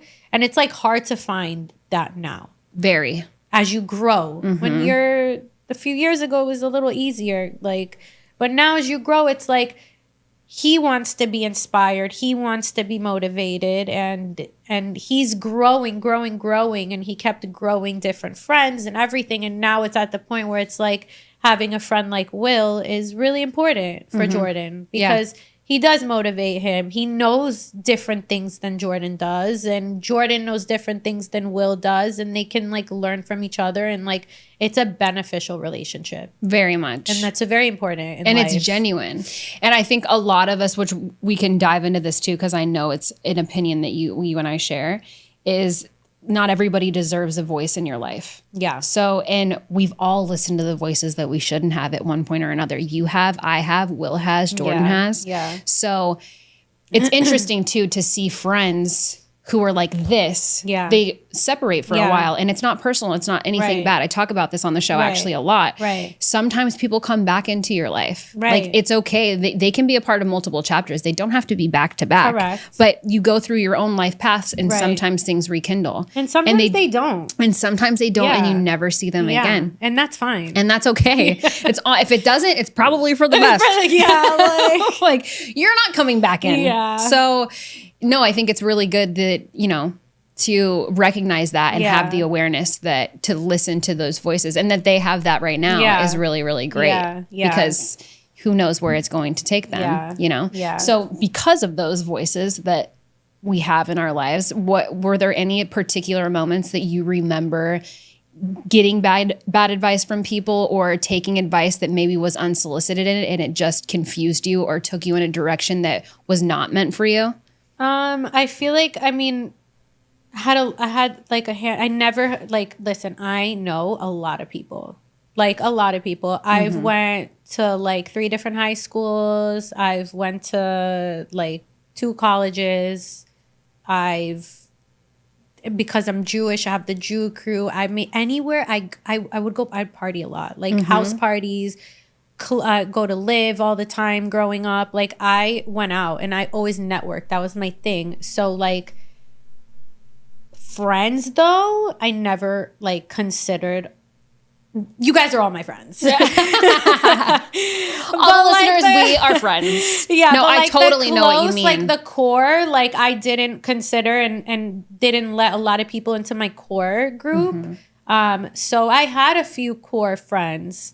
Some of them got married before me, and once I got into my serious relationship, I viewed marriage differently, because I didn't know what marriage was until I was there. Right. Like I knew it was a person that you become one with, but like I didn't realize what actually like the respect that I want as a wife doesn't align with my friends that I had that were married. Because again, they would complain too much. And like to me at that, before I was married, I was like all ears. Like, you like, didn't get it. It wasn't personal like, to really? you. Like he did that? He didn't get you a birthday gift? Like, what? Yeah. Yeah. But now it's like, I would never speak on my husband in that way. Because, like, he might have not got me a birthday gift, but next week we're going to Italy and he'll buy me whatever I want. I don't know. I'm just throwing it out there. Like, it's like you can look at the glass half empty, and I realize those types of friendships I don't need in my life. And if that means that my only friend is my sister, then so be it. And I don't have a lot of friends now that I'm very close with, especially being a mom, because I am a very certain type of parent. What type of parent is that, if you want to share? No, I'm just very, like, I don't know if it's a helicopter or an airplane parent, but I'm one involved. Hands-on. I'm very hands-on. I'm very involved. I care about their health.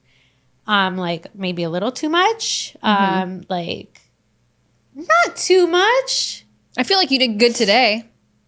Yeah. No, I'm saying, like, I won't, like, let them eat candy. Like, I feel like my kids too, like, and one, like, I don't need to, like, they don't know what candy is. They don't know what it is yet. Why do they need to know what candy is? Like, when he's old enough, when we're at the store and he'll be like, Ema, what's that? Then I can tell him. But until then, he doesn't need to know what candy is. There's like unprocessed popsicles that are, like, completely sugar-free and a lot cleaner than other popsicles. And now with ChatGPT, it is so easy. I'm like, give me the cleanest popsicle that they have out. And they'll literally send me the link with everything. And it's the cleanest popsicle. That's the popsicle that my kids are going to eat. And that's the only popsicle they're going to eat. Unless it's a very rare occasion. Yeah. And even then, I'm like, if that has, like, Red 40 in it, absolutely not. Oh, my God. I was so happy when they came out with... what's his name? The Kennedy guy. And he's like, we're taking all this stuff out of food in America. And I was like, thank you, God. Yeah, I mean, shoot, it's banned in every other country except here. Yeah. Same with drugs and prescriptions and selling people drugs and promoting them in commercials on TV. Traveling, because of traveling so much, the fruit, eating fruit in islands, like we live right by the Caribbean. So like I've traveled to, like, the islands, and a banana, bro, in Costa Rica. I'll never forget it. We stayed in, like, Santa Teresa one time, which was like we camped out. I camped out one time, like, on the beach for like 3 days. Wow. What a cool experience. It was sick. I was younger. I went with, like, a group of friends, and, like, one of them, like, had, like, brought their guitar, and, like, we just had, like, what a very vibe. Like, yeah, it was very, like, nature, the color of our energy, like, vibe, you know? Yeah. And I remember waking up, grabbing a banana off the tree out there, and, like, eating it, and, like, showering in the ocean. Like, that was literally my morning, and I'll never forget that morning. And I'm like, this is a banana? A real one. A real banana. What am I eating at home? And it's, like, covered in pesticides. And I'm at the point where it's, like, organic or not organic. It's the same shit. It's the same shit. It's a higher price tag. Shit. Literally grown on the same property. Same thing. Same freaking tree. Same thing. And organic's also getting sprayed. Yes. So I'm going to pick the more even firmer if it wasn't, and nicer one. And let's go this route. You put a line of bananas here and a line of bananas here. Trees. Cool. Yeah. Even if they weren't being sprayed, all the roots underground that build that tree are literally, it's all with the same soil. It's in the same plot of land. Yeah. As if the spray that's going on here isn't moving with the wind onto, like, it's so crazy to me that people actually think it makes a difference. I used to. Up until recently. This is a new thing, though, for me. Like, I still will buy my fruit from Whole Foods, but I prefer Whole Foods because, like, compared to everywhere else that sells fruits and veggies, I can't find anything. Like, even at the yellow green market here, like, we have, like, the fresh market here, and it's like, go get your fruit from the fresh market. I go there, they literally have nothing. They have, like, the same 3 veggies on every table, like carrots and, like, cucumbers. Like, they don't have everything. Like, my everyday, like, produce, like, they don't have. And it's like, like, again, having kids is crazy because you really do realize, like, to have healthy kids, it's not the same as having healthy kids when we grew up. Like, no, it's a very different life. And, like, I had this little argument with a friend, like, a couple weeks ago. They were like, oh, yeah, it's all the same shit because I didn't want to give my son a popsicle. that was like... And someone said something to you about it? He was... Ocean threw a tantrum. Oh. He wanted the popsicle, and it was right when we walked into their house. Okay. And it's like, I'm sorry, everyone. He's having a He'll moment. be fine. Give him a minute. Ignore him. Yeah. Give him a minute. He'll be fine. I'd rather him throw this tantrum right now than be bouncing off the walls, geeked out of his mind off of whatever the hell is in the popsicle that I don't align with. Yeah. If everyone else aligns with it, I'm not judging them. Yeah, It's your kid's gonna have the popsicle talking then. about my kid. And he's like, oh, he like made like a face or whatever. And like, he's like, it's the same shit. And I was like, no, it's not. McDonald's, when 25 years ago, is not the same chicken nugget that it is now. Yes, it is. It's all processed. No, but it's not the same. It's not, because it has a different type of demand. And it's not. It's like scientifically proven. Like, they'll prove it. It's not the same recipe. Vaccines. I was like, vaccines is not the same as back then. When we were kids, it was like, what? 12 vaccines up until we were 12, 13. Now it's like 74 vaccines that's recommended for the school board system. Up until you're like 12, I'm like, that is not the same thing, guys. Well, and also people think, okay, I'm injecting my kid or my baby with the like polio and like all the standard vax. Sure, but they're not telling you that it's not just one injection that they're injecting to protect from one disease.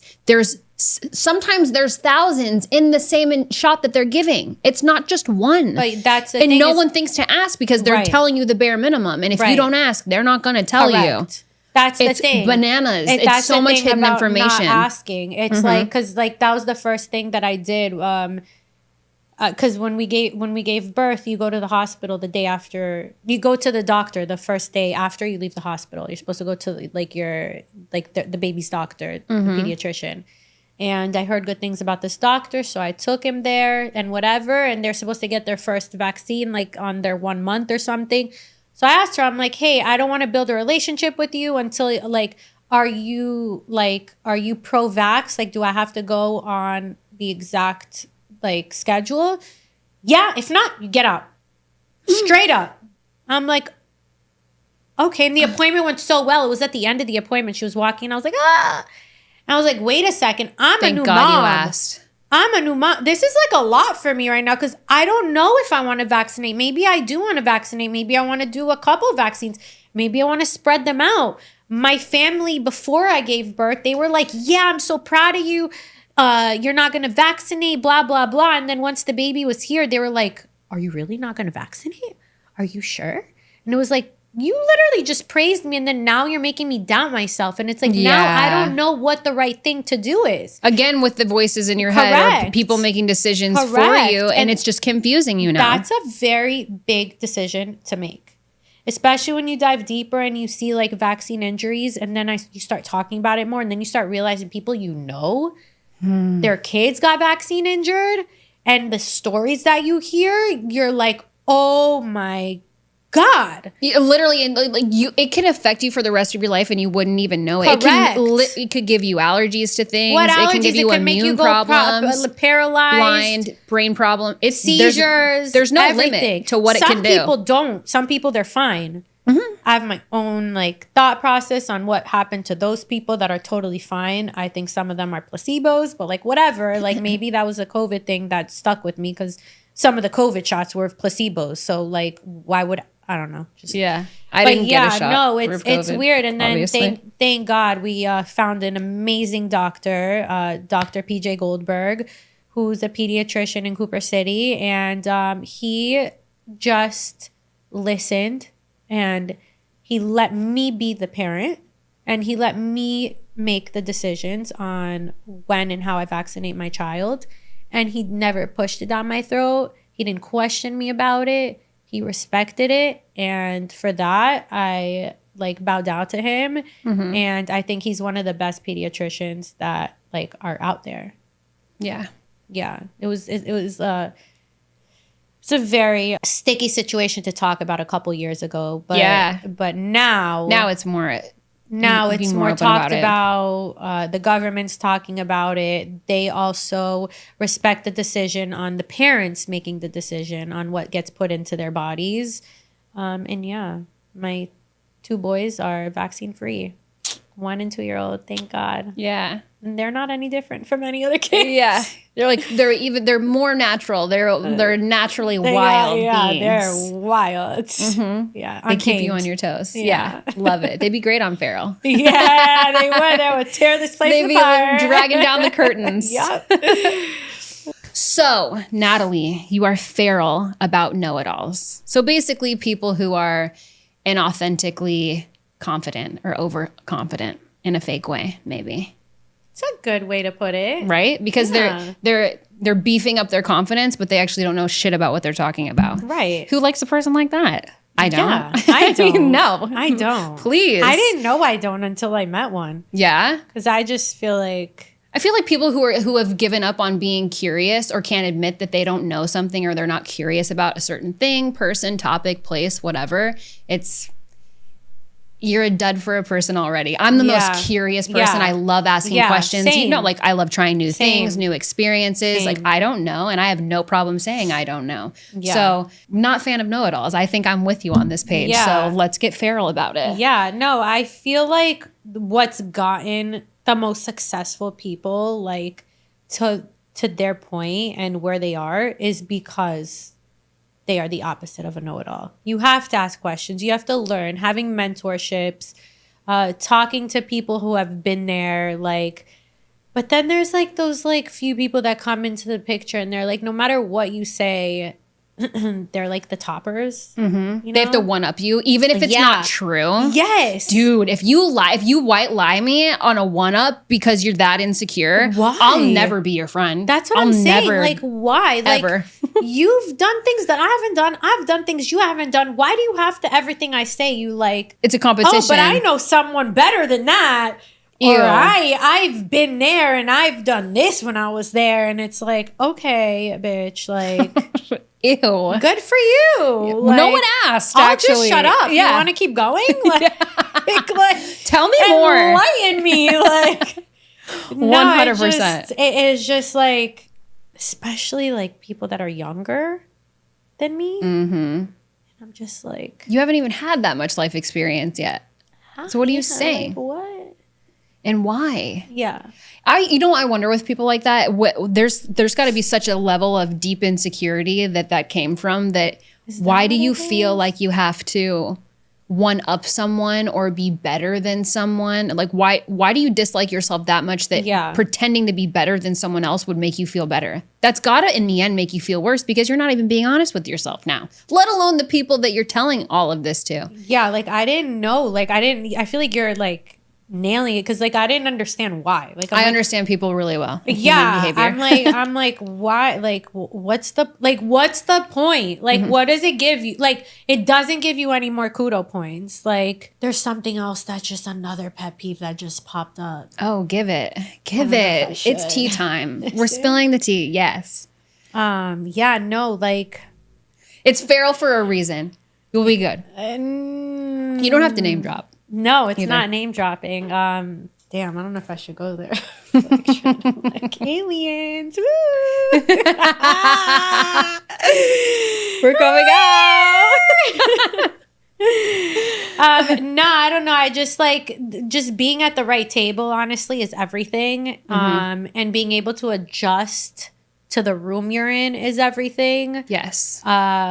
Knowing when and where to say what is everything. I just feel like to go back with people that just know it all, just it's not give cool. yourself more respect than that. Yeah. You look like a clown. Yeah. If you don't know, now you know. Yeah. Like, yeah, no, it's true. It's very important to stay curious. A curious mind really is young forever because you never get to that end point. Yeah. You're always learning and you're always knowing and you're always evolving. And yeah, that's really like where I'm at with it. Yeah. Yeah. And we'll hang out with those people less. Yeah. Like you are on a need to know basis and I don't need to know. Yeah. Yeah. So you mentioned something just now about adjusting yourself to be in the right rooms. You've been around a lot of A-listers and celebrities and high-level people. Yeah. With that same statement, and I agree with you to a point, I don't want to adjust myself so much in a room that I lose myself or that I dim myself down, Absolutely. you know, because I actually, it stuck out when you said it to me because I just saw it in somebody's comment section a couple days ago about, like doing PR and influencing and getting into big events like Coachella. Right. And there was a bunch of people that were, you know, commenting and leaving all these things. And they said something similar, but he didn't elaborate on it. I was like, yeah, you need to adjust and you need to be appropriate in certain rooms, but don't hide yourself either. Don't dim yourself down. Don't pretend to be somebody that you're not, because the second you step into inauthenticity and you become a lower or a different level of yourself, you're not going to be able to keep that up because it's not true for you, and you're not going to win if you're not being you. But there is growing. Yes. You have to learn and you have to listen. Yeah. Close your mouth and open your ears. Like if we're going to Mar-a-Lago and President Trump is there, it's like you need to know how to act around those type of people at a gala. And it's very different. It's very different. Mm-hmm. And when me and you are hanging out in the car, like I might spark up a joint and play like Pop Smoke. Yeah. And like we could get hood real quick. Yeah. But I would never do that in front of President Trump at Mar-a-Lago. No. Like, you know, and we're at a gala. So it's like I do have to adjust myself to that version of myself every single time I'm around those people. Mm-hmm. But that is a version of myself. Exactly. It isn't inauthentic. Me diminishing. No. Because if I meet someone there and I hang out with them in my car and they come into my space, I'm going to still play Pop Smoke and let them know, like, light a joint. Smoke. Like, yeah. You know, like. No, it's a really good point. I think so many people have different levels of themselves. Right. And that's okay. I think it's so annoying, actually, that people think they have to be just one thing. You don't have to be just one thing. Right. You don't. Most successful people in the world, I would bet money on this, that they have alter egos. Correct. Who they are on stage or who they are on camera or in front of X, Y, and Z is not who they are at home in their fucking jammies watching Netflix. Yeah. I promise you. Yeah. And that's okay. You don't have to be ashamed of that. And you can have more than two versions.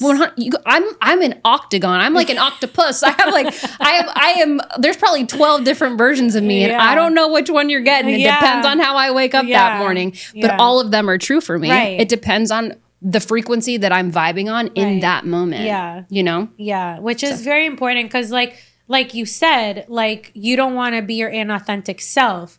So some people need to just learn to program themselves though, that it's not their inauthentic self, unless they're sitting here and lying about like, oh, I live in a skyrise in Sunny Isles and like, no, you don't. You live in a house in Davie. Like, down what are we talking about? Yeah, like, what? It's like there's a difference between lying and then there's a difference of just putting on a different act when I'm with my girls, when I'm with my husband, when I have an event at my child's school, and when I'm at like a gala. It's like you have your different versions. And I feel like the people that don't realize or know how to manipulate their personality to evolve to the room they're in, shoot themselves in the foot. Absolutely. You're a less evolved version of yourself if you can't figure out how to do that. And that's not to meant to be offensive at all. But you've got to spend more time with yourself and figure out how to play with those levels. Correct. Because you have them in you. Yeah. And I know some people that actually have been blessed enough to be in those different rooms and positions, and they don't know how to evolve to their different personality types because they don't want to be inauthentic, but like they'll lie. There's nothing worse to me. I just literally said this on yesterday's episode, I think, is the fastest way to get rid of an Aries woman is to lie to her. Yeah. You lie to me, yeah, I'm gonna find out. If I already don't read it on your face that you're lying straight to my face, lie to me, you'll never see me again. Yeah. And I think that's never what it is. back. I can't lie. I'm a terrible liar. I'm terrible. I'll burst out laughing. I told my husband, like, if I ever try to lie to you, there's no way I'll get away with it for more than a minute. No. He'll like hilarious. He'll think he's being sarcastic. I don't know. He'll like tell me his friend is gay or something. Like he'll be like, oh, I don't know. He'll be like, someone's gay. And I'll like think he's serious. Like there's nothing funny about that. Like, okay, he's gay. Yeah. Like, cool. And he'll like leave it for like a week or two, and I'll be in front of the guy and I'll think he's fucking gay. And he's not. And if you guys I'm like, when were you gonna tell me that you were being sarcastic? Yeah. He's not gay. That's not funny. Yeah. It's not fucking funny. And what if I tell other people that? Now they're gonna be like, oh, Natalie told me he was gay. No, actually, Natalie, he's not. What are you talking about? Well, my husband told me this. If you guys knew Jordan too, he's the funniest. He's one of the funniest people I have ever met in my life. Sarcastic. He is. And he'll look at you in the face like this.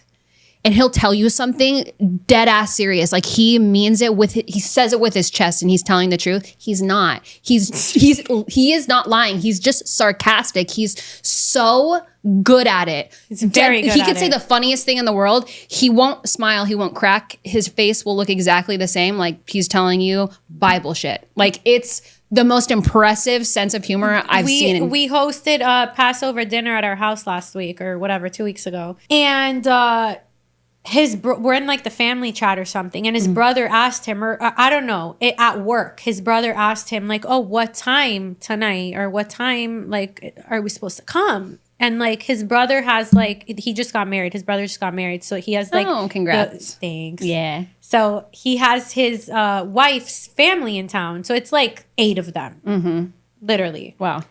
And so Jordan told him 5. But like I literally sent out an invite that said 7. And like 5 and 7 is a big difference. That's a big difference. I have like 40 people coming to my house. Okay. And 8 people show up early. 5. So Jonathan. And usually Jews are never on time. No, so you're like, oh, this will be fine. But he's always late. So he's nervous now. I told him, if you're late, like pow. I'm not eating. Yeah, you're not like, eating. We can't be late. Like, yeah.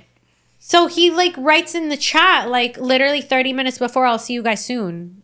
I'll be there at 5. And I'm like, what do you mean you'll be there at 5? Like, what are we talking about? I haven't even started cooking yet. Yeah, no, I started cooking. Yeah, you're like, no, I have like 40 people. I've been cooking all day. Like, the kids aren't in school. The house is a disaster. Like, I'm like, give me, like, what do you mean you'll be here at 5? He's like, Jordan said 5. So I call him. I'm like, what do you mean Jordan said 5? He's like, Jordan told me earlier at work to be there at 5. And I was like, what do you mean? You're like, I'm Jordan's like, not even here. Sarcastic? He was being sarcastic.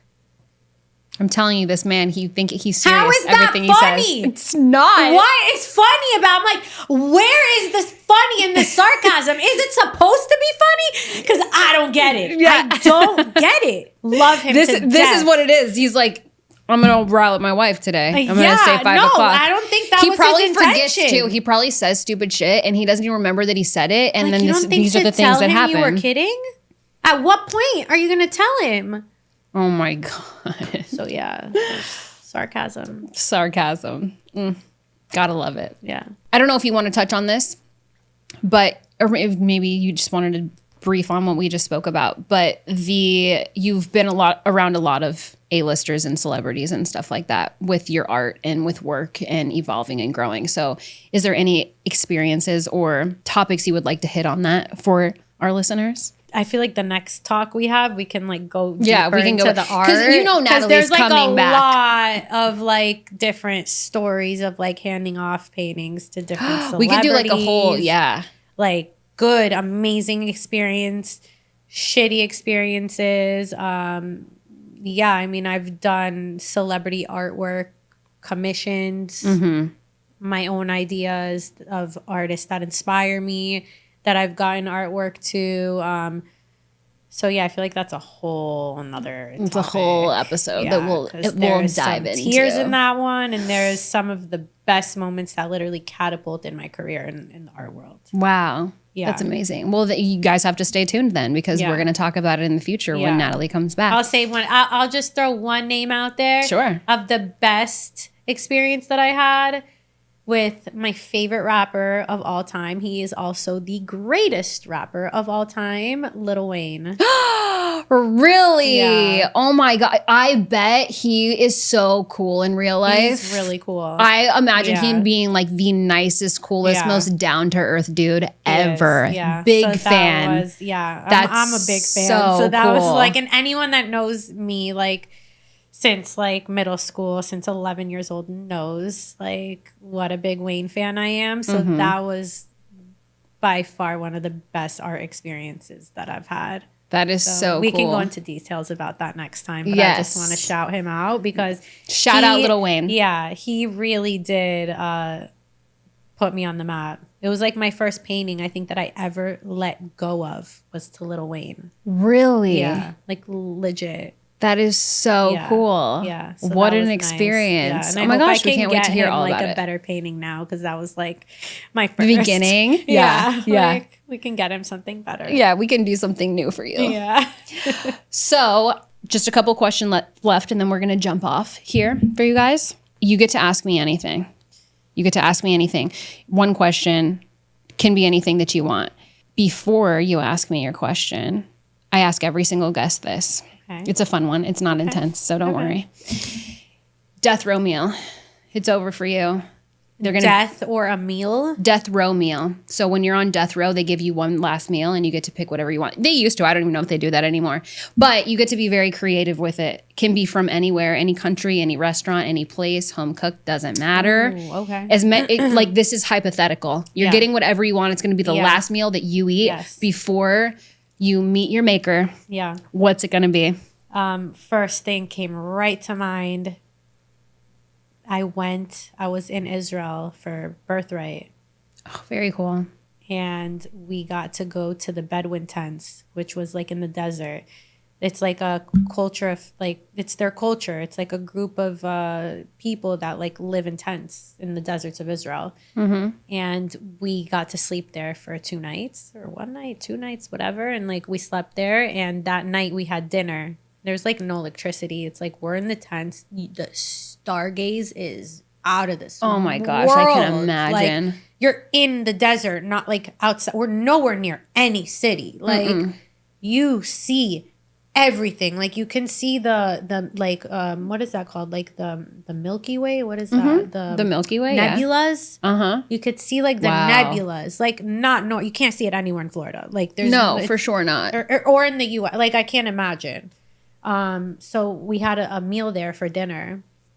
No forks, no knives, a plate. And they brought out a plate literally like this big, like huge, with couscous. And like it was like a Moroccan dish with couscous and like vegetables and like sauce. It's a very like Moroccan Israeli dish. With like potatoes and carrots and chicken and like chickpeas, and it's like a yellowish, whitish sauce, not whitish, it's like yellow clear sauce on top of the couscous. And we ate it with our hands. And cool. It was like more than just a meal. It was just like the experience and the energy, and like that was one of the best meals I've ever had in my life. So cool. I would go back to that and have them bring it over from the Bedouins. Yes. And bring me some Moroccan food. And yeah, that would be my last meal. I like it. Yeah. What about desserts or drinks or anything to pair with your meal? Dessert, I would do... Dessert. Oh, I love dessert. Same. like there's several. You're bringing me a platter of desserts. I would say honestly just a scoop of coffee ice cream. Girl. Haagen-Dazs coffee ice cream. Dude, I swear to God, are cut from the same cloth. It's if you actually open my freezer right now, the amount of different kinds of coffee ice cream I have in my freezer is not. Have you had the unreal. Haagen-Dazs one on the stick with like the almond covered? Oh, that of course really I have. Yeah. I have the Haagen-Dazs, the just the classic pint sitting in my freezer right now. Coffee. That's the best. That's the best. I would just take a scoop of that. And since I was a kid, I've been eating that. My mom's like, "Why do you like coffee ice cream? You're like 8 years old. Love it." I don't even like. I'm not a big fan of coffee. No, like I'm a nut job about coffee. Yeah, I'm like a coffee connoisseur. I'm not. But this is later in life. But no, I'm not. Like I'll maybe have. He always like makes fun of me because he'll buy me coffee and I'll take one sip and like. And I'll get mad at him if he doesn't get me the coffee or buy me Starbucks when he gets Starbucks. But like I'll take 2 sips out of it. Like I wanted it for the moment. Like I won't even I'll get it iced without ice because the ice always melts and then it's just watered down coffee by the time I drink it. So I just get ice with no ice and they literally think I'm crazy. So I have to get like a macchiato, I guess now. Yes. I like don't know about coffee. I'm a weirdo too. If I want an iced coffee, I will order my espresso shots separate, ask for a cup of ice and a cup of like half and half on this. So you can gauge the ice? Yeah. And gauge the amount of milk that's what's in it. Yeah. Like, dude, have you ever seen them make Yeah, do that. You'll be so happy with all your coffee moving forward. Yeah. They were like, do you want me to just make it for you? And I'm like, no, because you don't know how to fucking make coffee. Yeah, no. So when I tell them no ice, they'll fill the thing up with all milk. And I'm like, I don't need you to put me extra milk. No. Just make it how you're about to put ice. Just don't put the ice in it to fill the cup up. Just give me like half the cup. Yeah, like, no, this is the move.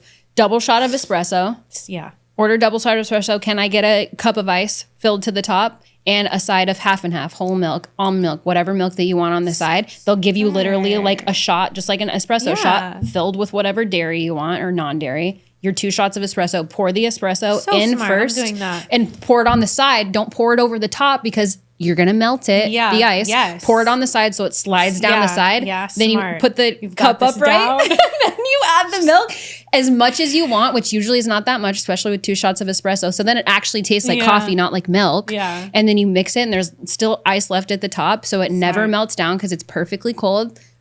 Chef's kiss. And by the time you get your espresso, it also is not like raging hot. So like exactly. It's already set. And espresso chills pretty quickly because it's not very much. Correct. Yeah. So, yeah.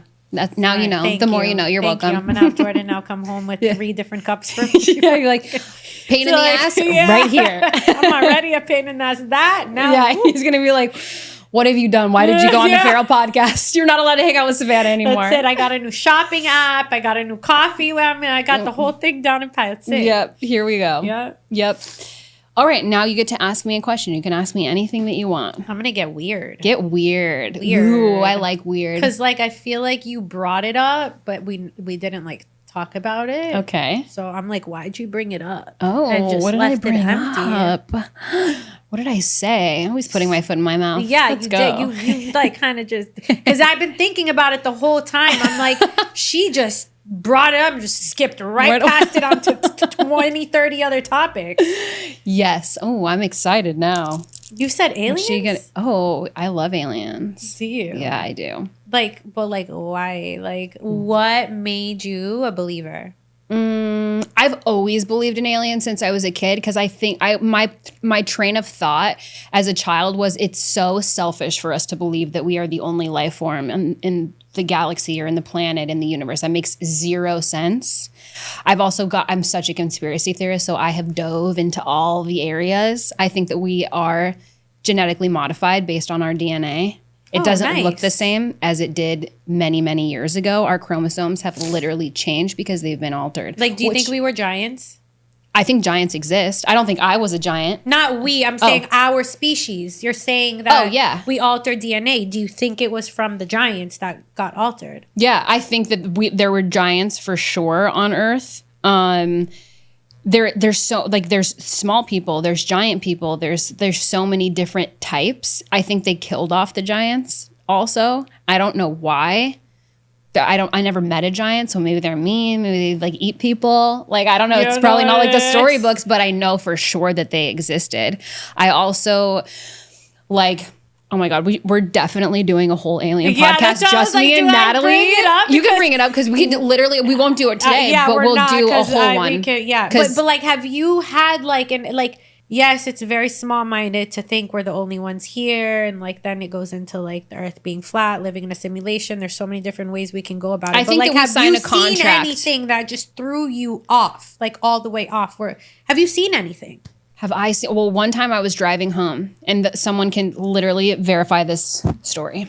Tell me, I love this. So we're driving home, and I was with my girlfriend Caroline, who worked for my grandparents at the time. We're driving home. We're around the S-curve, going up to my house in small town, middle of nowhere towns in Montana. Shout out to my homies. So we were in her old school, like 2000 something Range Rover that she had. And we're coming around the corner and there's like a little part when you're coming around the S-curve that you can't really see what's coming next. Okay, yeah. And all of a sudden there's these 3 bright lights right in front of us, to the point where she like adjusted the car because she was like, holy shit, we're like, what was that? Did you see that? Yeah, what was that? Literally like these 3 bright lights just right in front of us, like we were gonna hit it, gone. We're like, are we crazy? Are we actually out of our mind? Like, you saw that, right? I'm not freaking nuts. Like, yeah, dude, we totally saw it 1000%. So we go home. we don't see this again. And we go and tell my grandparents. We're like, this is so weird, whatever. So then my grandfather tells us a story, and he goes, yeah, aliens, of course they're real. So back in the day, he's like in his 20s, and he was a logger. So he was up in the mountains in Montana logging, and everybody was leaving the job site, dark out. And my grandpa could literally tell me anything. He's the apple of my eye, and I would believe it. He would be like, Savannah, the sky's actually purple, and nobody told you. And I'm like, yeah, it's fucking purple. Yeah. My grandpa said so. Yeah. So, side note. But so he leaving the job site, and everybody had left. He had left something up there that he had to go back and pick up. So he turned around once he got to the bottom, because it's a one-way dirt road. There's only one truck can get in and out. He went all the way to the bottom, turned around, and then drove back up to go grab what he had left behind. And he stopped his truck, got out of the truck, and inside of the trees where he was in the mountains was an orb, just a light floating and sitting over a little puddle of water. And he's just like, what is that? You know, he like stopped him in his tracks, and he didn't know what it was. He didn't know this is way back, and there's no cameras, there's no phones, there's no nothing. Yeah. And he's like, as soon as I moved, gone. Just like you could feel it, like the energy just disappeared, went away, never saw it again. Like super weird. So I know that orbs and stuff like that, and it wasn't, the way he described it, he could tell the story way better than I could. Yeah, but that like the way he described those lights was the exact kind of lights that Caroline and I saw. That's really cool. But there was 3 of them. He only saw the one, but it was the same like image. Montana bread over there. Like that's like a thing there. Because I'm a big energy person, so I believe in spirits and energies and like all that kind of thing. And orb, like I find orbs in pictures that I take. Correct. Like when Will and I's engagement party in Montana, there is literally a green and purple orb right in the center of us. In the picture, and it's like my favorite picture ever because because you can blatantly see the orb inside the photo. That's cool. It's so cool. Yeah, I need to dive more into like the purple and the green meaning of the orb because I don't know if it's like I'm right away. who it is. Yeah, I'm like, what's going on? So that's different. That's not the kind of orb I'm talking about. That's orbs like energy. Like that's actually life, and that's a different thing. Alien orbs, totally different. Yeah. So no, but I'm big into all of those things. And even when it comes to like, I know that our government knows about aliens. I know that they have the information. I know that they hide the information. I know but it's starting to come out now, and it's getting a little more comfortable to talk about. Yeah. I also don't think that there's just one, just like you were talking about the giants. I think that there's several different, just like there's good and evil. There's good aliens and there's bad aliens. There's aliens among us. They don't have to look the same either. We don't know. We haven't seen them yet. No, you know? But there's not just, there's Earth and then there's one galaxy of aliens and this is what they look like. No. There's probably so many. Yeah. And they all look different. I used to have such a different, like I saw some crazy shit. Yeah. And nothing I've seen I've been alone with. Like I've always been with like 1 or 2 other people with me with the things I've seen. Mm-hmm. So the first thing I saw, I was with 2 friends, didn't change my mindset. That made me more of a believer in like aliens and like the galaxies and the different planets, and they're more advanced and way more advanced. Yeah. We're definitely in communication with them because how do we go from in less than 100 years to barely figuring out how to create a vehicle to having AI. We are definitely in communication with them. It's they give us a getting lot. Faster and faster, but and then Elon, more recently, he's connected. I'm convinced. Not in a bad way. Recently, I saw some other crazy shit that kind of just shifted my whole theory on this whole topic. Like a life experience, something happened? No, like I saw something with my friend, like in the sky. And it just made me feel like we're in a simulation. And I have this belief now that we are in a fucking simulation. Mm-hmm. And I don't know if that means that there isn't other galaxies. There's definitely other beings. Mm-hmm. I don't know that they're in other galaxies in the sky far away. They are somewhere. Have you ever heard about the theory where like there's another one of us living on a different planet? Because we're a simulation. So there's 2 Natalies and there's 2 Savanas. Possibly, but I don't know. Every star in the sky disappeared and I saw it all move.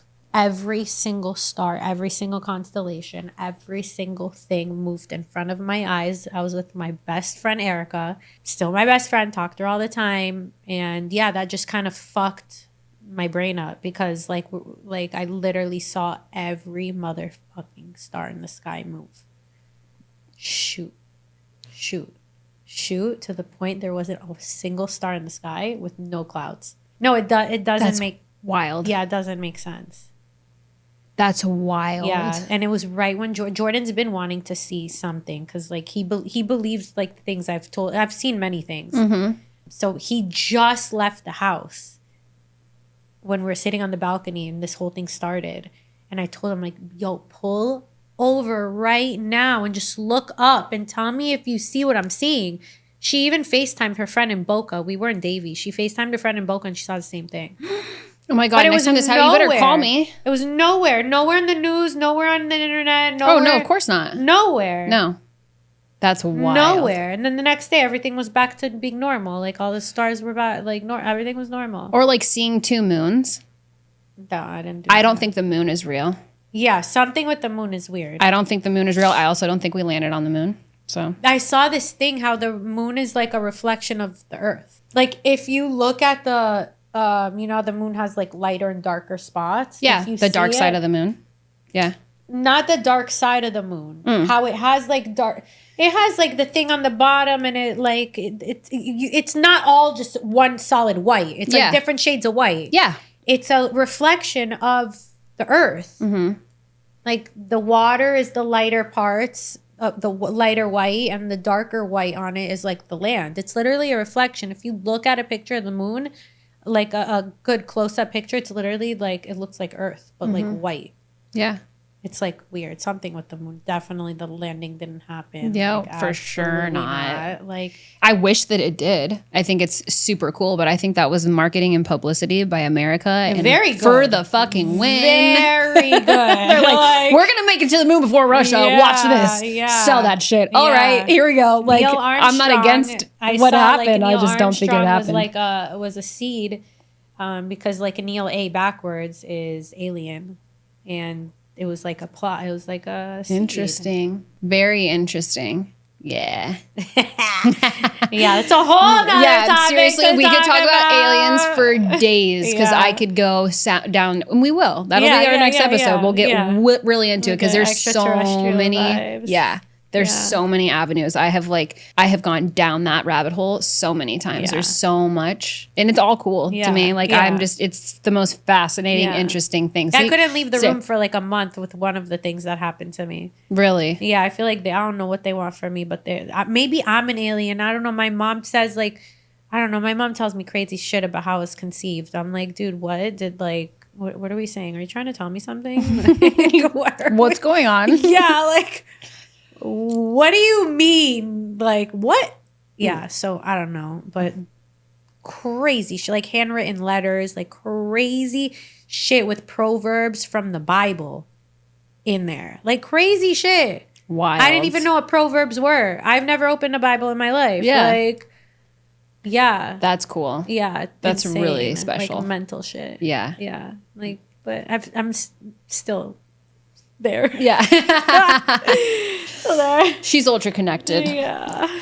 Well, I'm excited for the next episode already. Yes. Thank you so much for coming on the show. I hope that you enjoyed it. Yes, of course. Literally anytime. I know that the listeners are going to be like, when is Natalie coming back on the show? Because we need to hear what's going on with the aliens and the art and all the things. Yes, she will frequent. She will be back. Yeah. So in the meantime, where can our listeners find you on social media? On Instagram for the most part. I am Cartella. I post my artwork.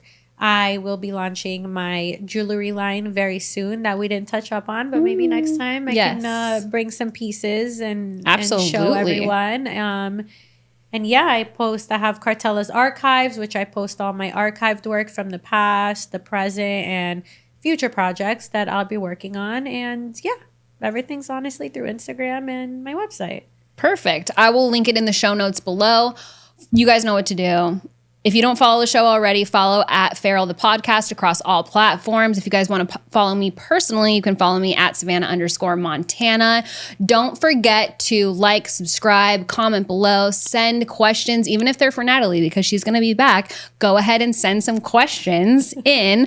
If you guys want to submit your questions and your feral confessions, make sure you go to www.savannahmontana.com. That's where you guys can submit all of your feral confessions and your dying, burning questions. So thank you for listening. Thank you for being here. I seriously can't wait to have you back. I'm fucking obsessed. I hope you guys had as much fun as we did. I know, you should have. You look fantastic. Right, you're like matching the mic and everything. She's a Barbie doll. Look at this girl. I can't. In her face, what is it? Melrose? Mel. If you don't know now, you know she's in Boca. I know. You told me that the last time we saw each other. Actually, somebody gave me her card. Oh, okay. I think the lady at my dry cleaner gave me her card. Maybe it's meant to be. It's a relationship that I will never let go. No, yeah. Look at her face. It's perfectly proportioned. Seriously, the pictures from my bowling birthday party in the 90s fit, I'm like, I can't get over her face. It's literally perfectly proportioned. It's not fair. Then you add the lips and the eyes and the hair and the style. It's like, I can't. What are you saying? Stop it. Oh my God. We're really hot. Let's just, Like, accept it. Yeah, there you go. I'll tell everybody else too. Yes, bitch. Our men are lucky. Yes. Oh my God. They're very lucky. They are. Very We're lucky men. too, though. We We're are very lucky we and are blessed in that department. Thank God. We love them very much. Yes. Everybody's so lucky. We're bringing all the luck today. Yes. Well, thank you guys for being here. I hope you guys had as much fun as we do and did. In the meantime, don't forget to stay feral, have fun on your Feral Friday, and enjoy your weekend. And Natalie and I will see you very soon. And we'll see the aliens very soon. Yeah, the aliens. They're coming. They're going to be on the set with us. Okay, love you. Bye. Mwah. Mwah.